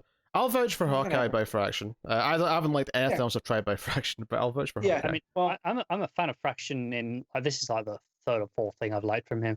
But the point of that is, the delays hurt it to a point where I think this is because I think all of us can say we're DC people, not Marvel people, as a whole, where the delays hurt it enough that I fell off. But I'm looking forward to going back and reading all of it, including the ending this time. It's Fraction gave me my I know she existed before, but Kate is my de facto second favorite Marvel character, and it's because of Fraction. And then and that's you started reading Kelly Thompson, Gillen's Young Avengers. With her, right? She's right. I'm almost done with that. And that book's fine. I'm not in love with it like others, but she's almost a background character, like a lot of with her, no bar. That's like my favorite Marvel comic, but she's not the reason. It's Loki and the Hulk and Wiccan stuff, which is like the forefront of that book. Yeah. So, but no, Kate, and I credit with Fraction because it's that zaniness. When you go back and read the Kate stuff after you read Jimmy, there's a lot of similarities of him playing with the youth in I read the about odd situations they get themselves into. I think I read about 15 issues of that book before the delays made me kind of call it. Well, once you get to you, let me know. I mean, it was the last thing I bought on Comixology as a trade on sale, because of things that are happening in life. Where I was before I realized I couldn't afford it as much. I was like, oh, I'll buy that. Yeah, and then $6 is that's forgivable. I mean, it was about that. I think in pounds it was like $4.50 or $4.70 or something like that. And I was like, for like that whole run, yes, please. And I'm really looking forward to reading it, especially after reading this issue of Jimmy Olsen. Honestly, was a fantastic way of closing off this run in tying in a lot of things that has happened over this run, like even the last like 2 or 3 issues with the crazy spaceship stuff, and it ties it into stopping Julian escaping. Was fantastic. Yep. He knows how to execute a plan. So, but yeah. So, what's your rating this one? I'm giving it a 9 because I can't dare to give it anything less. Yeah, I'm giving it a 9.5. That's how much I love this. I don't blame you. Yep. All right, then. Guess I'll be left out at the end when everyone's picking that for their favorites. I regret nothing. Before we get to end of the show, though, I do have a Patreon bit to talk about. This is actually a makeup for last month. I made the mistake of leaving it until all the busy weeks, and then then we had a week off because there was no books. So this is actually last month's Patreon book from Tyler, which is American Vampire issue. Obviously, I'll do issue 9 later in the month. So we ended issue 7 with, and obviously this is Scott Snyder and Raphael Albuquerque, just in case that wasn't clear. So we ended the last issue with the oh god, what's the name of the group? Which one? The Buck and them? No, the Vampire Hunters. I forget their name. They bring it up at some point in the issue, but they'd found Pearl at the end of issue 7, and this issue starts with them kind of confronting her and making it very clear that they do kill vampires, but they're not there to kill her. They want information, and as we find out throughout the issue, what they actually want to know is her weakness. And Pearl kind of very quickly susses out that this is because they're trying to kill Skinner. They want her weakness because that's the same weakness as Skinner. She's like, I'm not going to tell you. F off. Like, I'm not telling you how to kill me because I don't trust you not to come back and try and kill me later. And it's actually the boyfriend, Henry, who later goes and makes a deal. And we don't really get to see the outcome of it, but the implication is definitely that he does kind of give them the answer so that they can go and kill Skinner. But obviously the main plot of the issue is that they've just had this second murder in Vegas. It's the second of the 4 investors in the dam in the city. And Cash does not believe that it could be vampires, even though that's what, we ended their story last issue with the implication they're about to tell him who they are, what they're really doing there. Felicia and the guy, no, be hunting vampires, and Cash is not believing it at all. He's not even entertaining it for a second. And we get that there's a bunch of vampires arriving in the city, staying at a hotel, and basically the third of the four people are murdered in spectacular fashion. The giant flying vampire bat, as it were, picks up the entire car, and it leads to like an explosion, which the rest of the characters witness. And Cash doesn't really want to work with these two anymore, but he's like, look, I'm kind of short-handed, so even if I don't believe this shit, I want you guys to come and help me. And when the third one goes down, like, okay, we have to go to the fourth one and just protect them. Because clearly, whoever this is, whatever this is, that's one of the little details that I really like here, is that Cash at one point says whatever's doing this, and someone corrects him over the phone and says, you mean whoever? He's like, oh, yeah. Showing that even though he's still putting up a fight and saying that he doesn't believe any of this, he's starting to kind of feel like, yeah, whatever's doing this is monstrous, even if he doesn't believe in the supernatural, the vampires. So they go to this fourth person in Vegas to protect them, and to Cash's surprise, this person already knows about vampires, and starts openly talking about them. And Cash is like just confused by this, and it turns out, and this is something we already suspected as readers, but the four investors in the city actually had a fifth investor, which was a group of vampires. Because the bid they had for the city was, they could only afford to go that low because they had this mysterious fifth investor. And, Cash pulls them up for this. You unleashed hell upon this city. And interestingly, it's like, well, no, this isn't, like, the vampires haven't double-crossed us. This isn't them killing us. This is some other vampire. This is some third party who is interfering. The actual vampires who put money into the city are quite happy with the arrangement. Everything's going hunky-dory as far as all that's concerned. And then the big cliffhanger of the issue is that the monster vampire that's been killing these investors is actually Cash's father, who is supposed to be dead, and I suppose technically is, in the sense that he's undead, and Right. he is this vampire monster bat thingamajig. And we get this glorious full page, almost full page, of like him in full bat vampire, where he goes proper monstrous. He doesn't resemble a human at all when he transforms, and he flies out. And the cliffhanger is just going back to the other characters, the other two agents, who it's Felicia's mother saying, "Hey, we've got the answer. We know how to kill Skinner." Because that's one of the other things, of course, that comes up, is that they tell Cash that that this character Smoke is actually Skinner's suite, and he's killed people of ours as well, and we're here to finally get him. So there's a lot of like stuff kind of coalescing here, where like the reason why they're there is to see Pearl ties directly into the main plot of the arc. It's kind of a really neat way of not only just bringing her in, but bringing her in a way that feels like it's actually related to the main story. It doesn't just feel like, okay, well now we've got a subplot with Pearl because everyone expects to see her at some point in the arc, which it could have felt that way, because we definitely shifted to a separate story for arc number 2. And it feels like we're getting to the final issue of the arc, because I think there's like a 2-parter after this before the third trades story. Although technically, the first mini might be coming up. I'll have to ask Tyler how he wants me to tackle that, because the way it's done in the trades is it just get inserted at the end of arcs rather than sort of in between the issues. Mm-hmm. So I think personally, I've read the first like 4 or 5 trades. I think the better way to read it is the way the trades present it. Yeah, no, I would agree. I think it's easier as well, because you don't have to worry about where they slot in. You just kind of go and read the arc, as it were. Because ultimately, they could just be arcs in the main book. It was just a way to speed it up so they could have 2 stories going at once. Yeah. So what are the first 2 trades? You have Survival of the Fittest, and is it the one before that? What? The Survival of the Minis. I'm sorry, the minis. Is that the first one or the second? I can't remember which one's first. I can't remember either. Shoot, they're behind me too. I think the way the trades present, because it's at the end of one of the trades, right? It's either the second. It's either the end of the second or the third trade. It's the first mini. It's the end of the third trade. Is it okay? I think that's sticker. I'm gonna go look. I think that's the best way to read them, is the way the trades present them. I think they made the right choice there. Yeah, because they're just separate arcs. Like I say, they could, like Survival of the Fittest could have just been the fourth arc in the main book before it went to what was next, but they wanted to have them coming out concurrently so they could. I think it was because it was a different artist more than anything, to be I honest. suppose. Yeah. But again, if they wanted the main books to run longer, they could have done that and just sort of waited, or and had Albuquerque do the whole thing. I honestly think it was because it wasn't Albuquerque and they wanted it was Murphy, right? That one.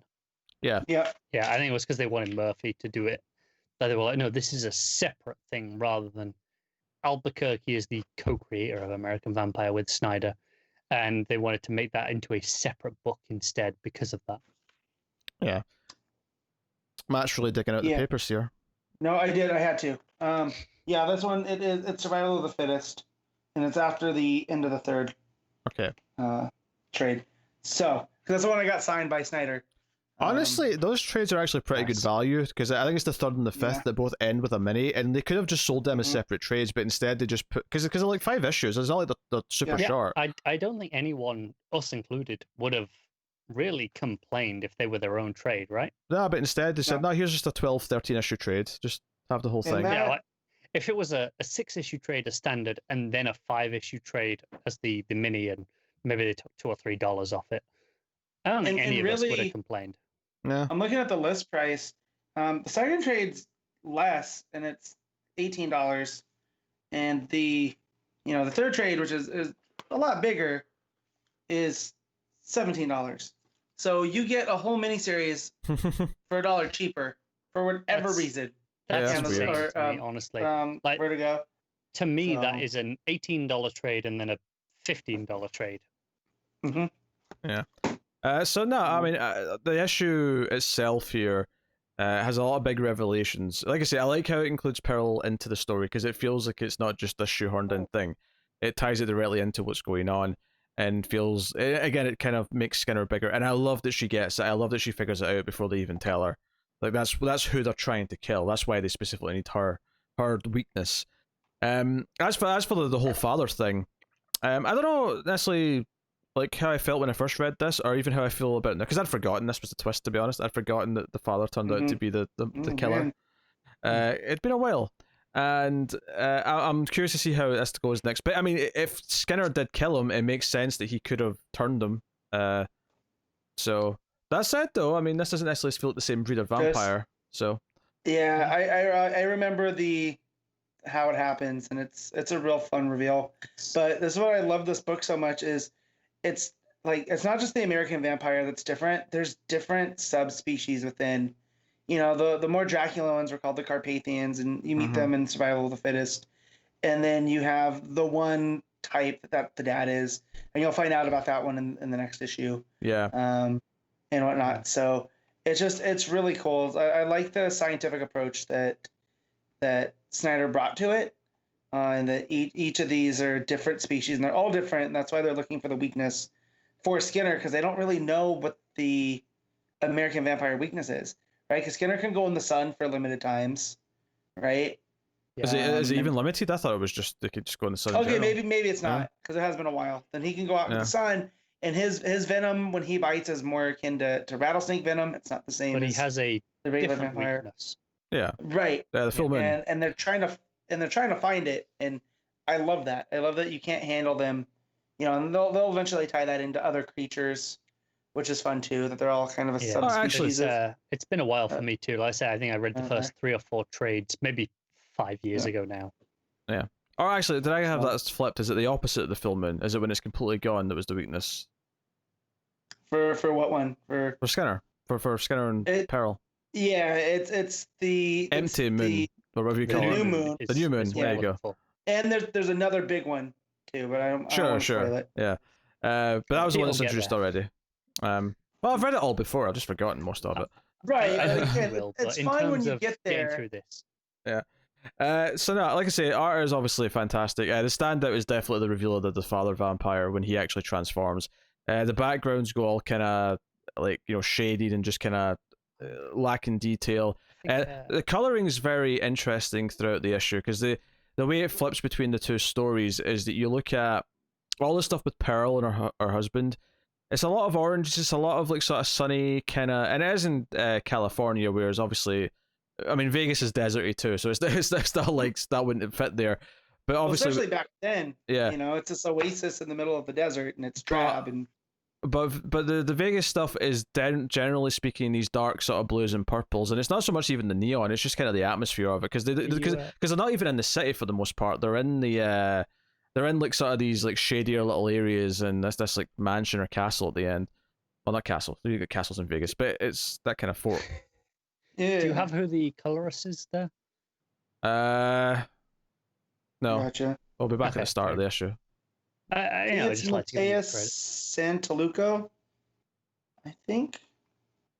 That's who's listed along. That's who's listed along with the artist with Albuquerque. As I'm thumbing through this now. Just because I know I love Albuquerque. I think we all like Albuquerque a lot. Actually, I think it's just Albuquerque. I think in that issue, it's just Albuquerque. That's interesting because I like Albuquerque a lot, but I don't think of him as doing his own colors that often. Mm-hmm. There's one page that won't load for some reason as I'm going through this quickly on Comixology, and it may be the credits page because I can't find a credits page. Typical. Sometimes it doesn't like when you're going through them really fast for some reason. It really doesn't. When you flick through like 10 pages at once, it will insist on not loading at least 2 of them. Yeah. But no, solid issue, and I'm excited to go forward. And because this is a late issue, I get to read the next one pretty soon. So I have to admit, I'm tempted to reread this book. So I think I mentioned it. I've read 3 or 4 trades. I think 4, but obviously there's the new book coming. I'm tempted to catch up. Yeah. I'd probably reread from the start at this point because it's been a while. But it is tempting, and I do love I have an Albuquerque commission on the wall behind me. Mm-hmm. That's how much I really love Albuquerque. It's fantastic, and it's no secret how much I like Snyder on this podcast. I think I'm probably the most pro Snyder out of all 3 of us, if anything.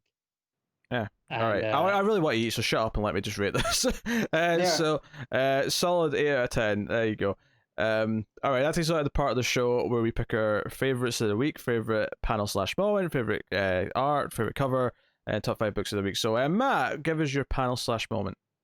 It's going to be the final page of Jimmy Olsen looking over Metropolis. Got him. Yeah, Connor, there you go.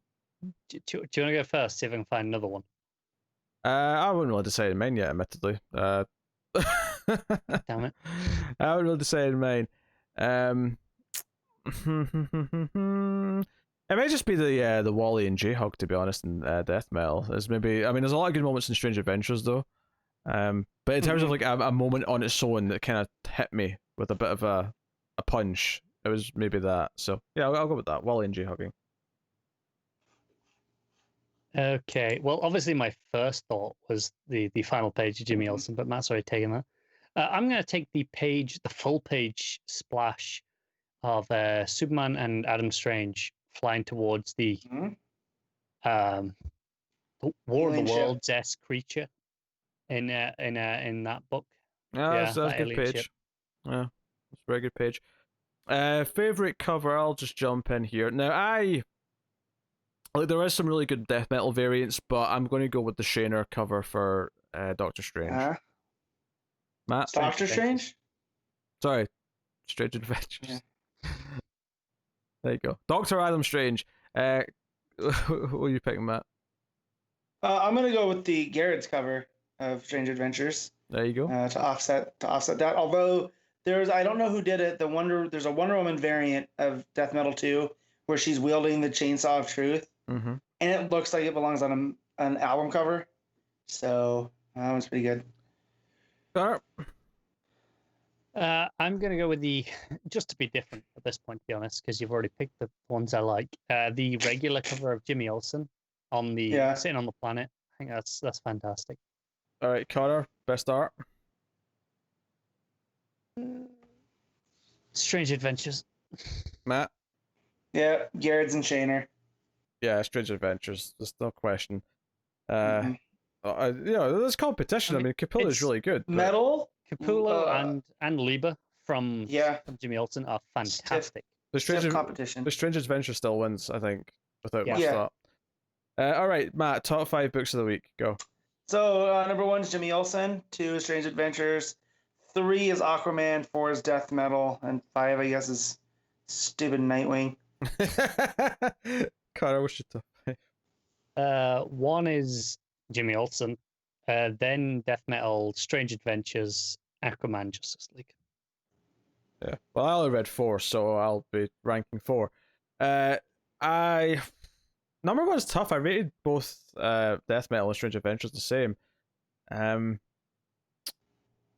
I think there's some excitement in Death Metal, but I'm going to go with the craft of Strange Adventures as putting that higher. So, Strange Adventures, which I did give best art to as well, so that's worth something. So Strange Adventures, number 1, Dark Knight's Death Metal 2, number 2, number 3 is Aquaman, and by default, Justice League is number 4. So, boom.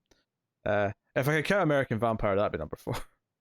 In fact, if I count American Vampire, that'd probably be better than Aquaman too. But still, I mean, you still gave Justice League, which in your lowest there is like a 6 or a 6.5, right? it's a 6. Okay. So, but yeah, obviously it's notably weaker than the other 3 that I read. But there you go. That is our picks of the week, and I will now tell you what's coming next week from DC Comics. We have Batman 95, so Joker War finally gets underway officially. Yep. Detective Comics 1024 is out. The Flash 758. Action Comics 1023. Batgirl 47. Justice League Dark 24. Shazam 13. Batman Beyond 45. The Books of Magic 21, and the Joker Harley Criminal Sanity Secret Files number 1 are all the books that are out next week from DC. There's Amethyst number 4 as well. That's in the Wonder Comics section, and that's why I didn't see that. League of Comic Geeks, that's weird with that, but yeah. So I mean, it's not a huge number. I mean, there's a lot of books that I read there, but obviously we don't cover all of those. So as far as looking forward to next week goes, I am intrigued to see what John's, because John's final Shazam next week, right? Or is 14 the final one? I think 14. This is the site. Yeah, this is the fill-in guy. I think it's what's his name? Wait, is it?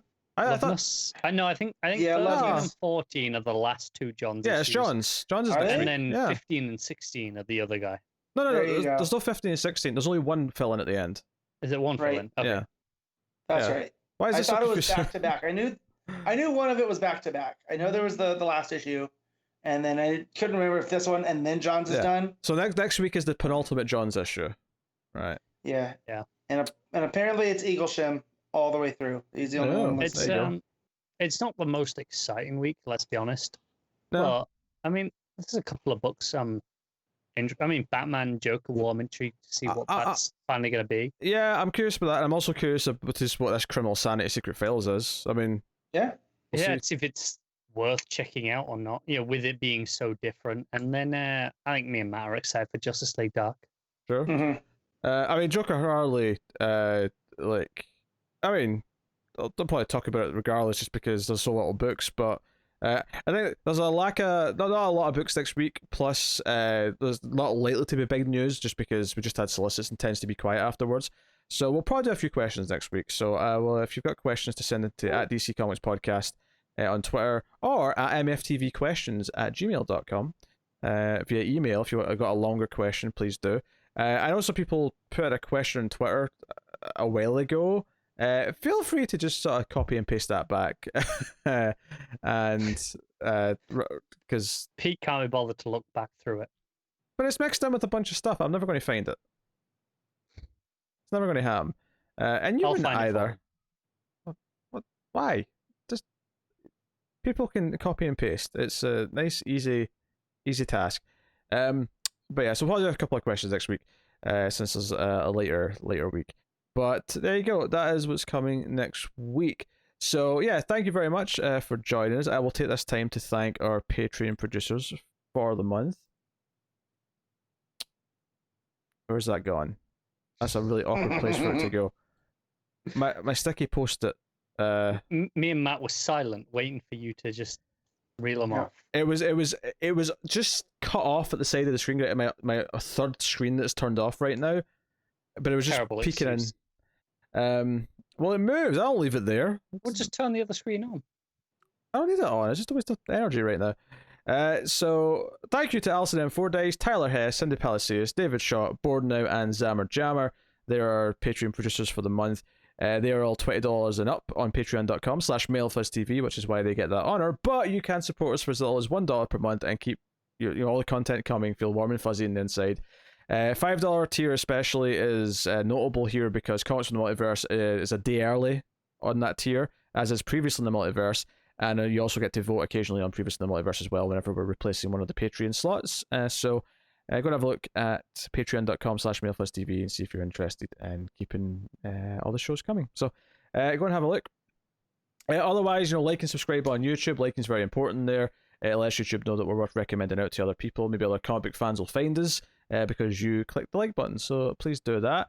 You can also rate us on Apple Podcasts. Give us 5 stars and a review. Same principle. More people will find us.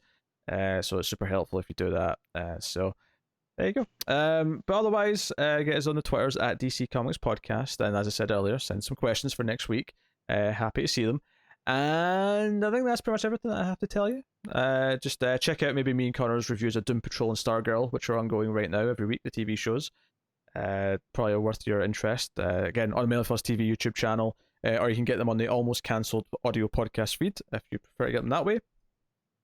There's links to all these things on the Patreon page at the top if you want to find these things easily.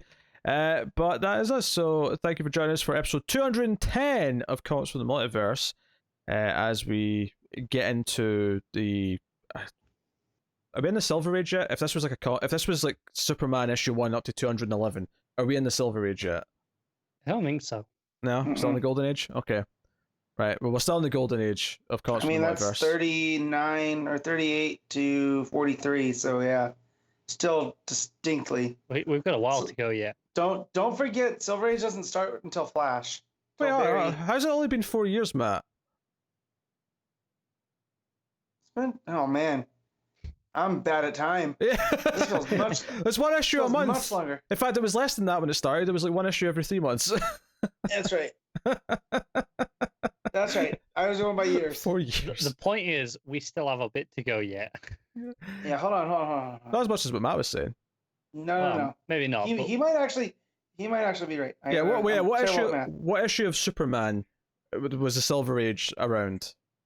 Well, I mean, I think we can judge on what issue the first. So that was 17 Flash years. So add 17. So you're looking at about 1956. So we're close to the Silver Age. We're close. We're getting there. Another couple because of years. it's 58 that Flash comes out, right? That sounds about right. Yeah. So we're close. Oh, I'm googling. Now that we're debating, I need to know. I need to know. He needs to prove you wrong, Matt. Silver Age Superman, first issue. This is terrible. Wait, what? Yep. First appearance? What? I'm confused by this. It's not giving me a goddamn good answer. When did the Silver Age begin? 1956. It's gonna tell you Barry Allen. 1956. It says here. Yeah. Oh, it was 56, not 58. What was the 1956 issue of Superman? Good question. Yeah. Superman comics released 1956. This is a terrible way to end episode 210. Sorry to everyone. Fantastic way. Actually, the July issue of Superman in 1956 was issue 106. Well, probably because they relaunched at some point. No, they didn't relaunch before. The first time they relaunched was for Crisis. I like my answer better. So we're way into Silver Age then, but that only if you count logic. by Superman. If you count years, nowhere near. All right, okay, you know what? Batman. Right, let's see if what Batman issue was up to. Let's go. You were hungry, remember? I am. You know what? I am. This isn't my fault anymore. Detective Comics 231 was in 1956. Well, we still got another half a year to go yet. Yeah, well, yeah, but we started in 27 though for Detective.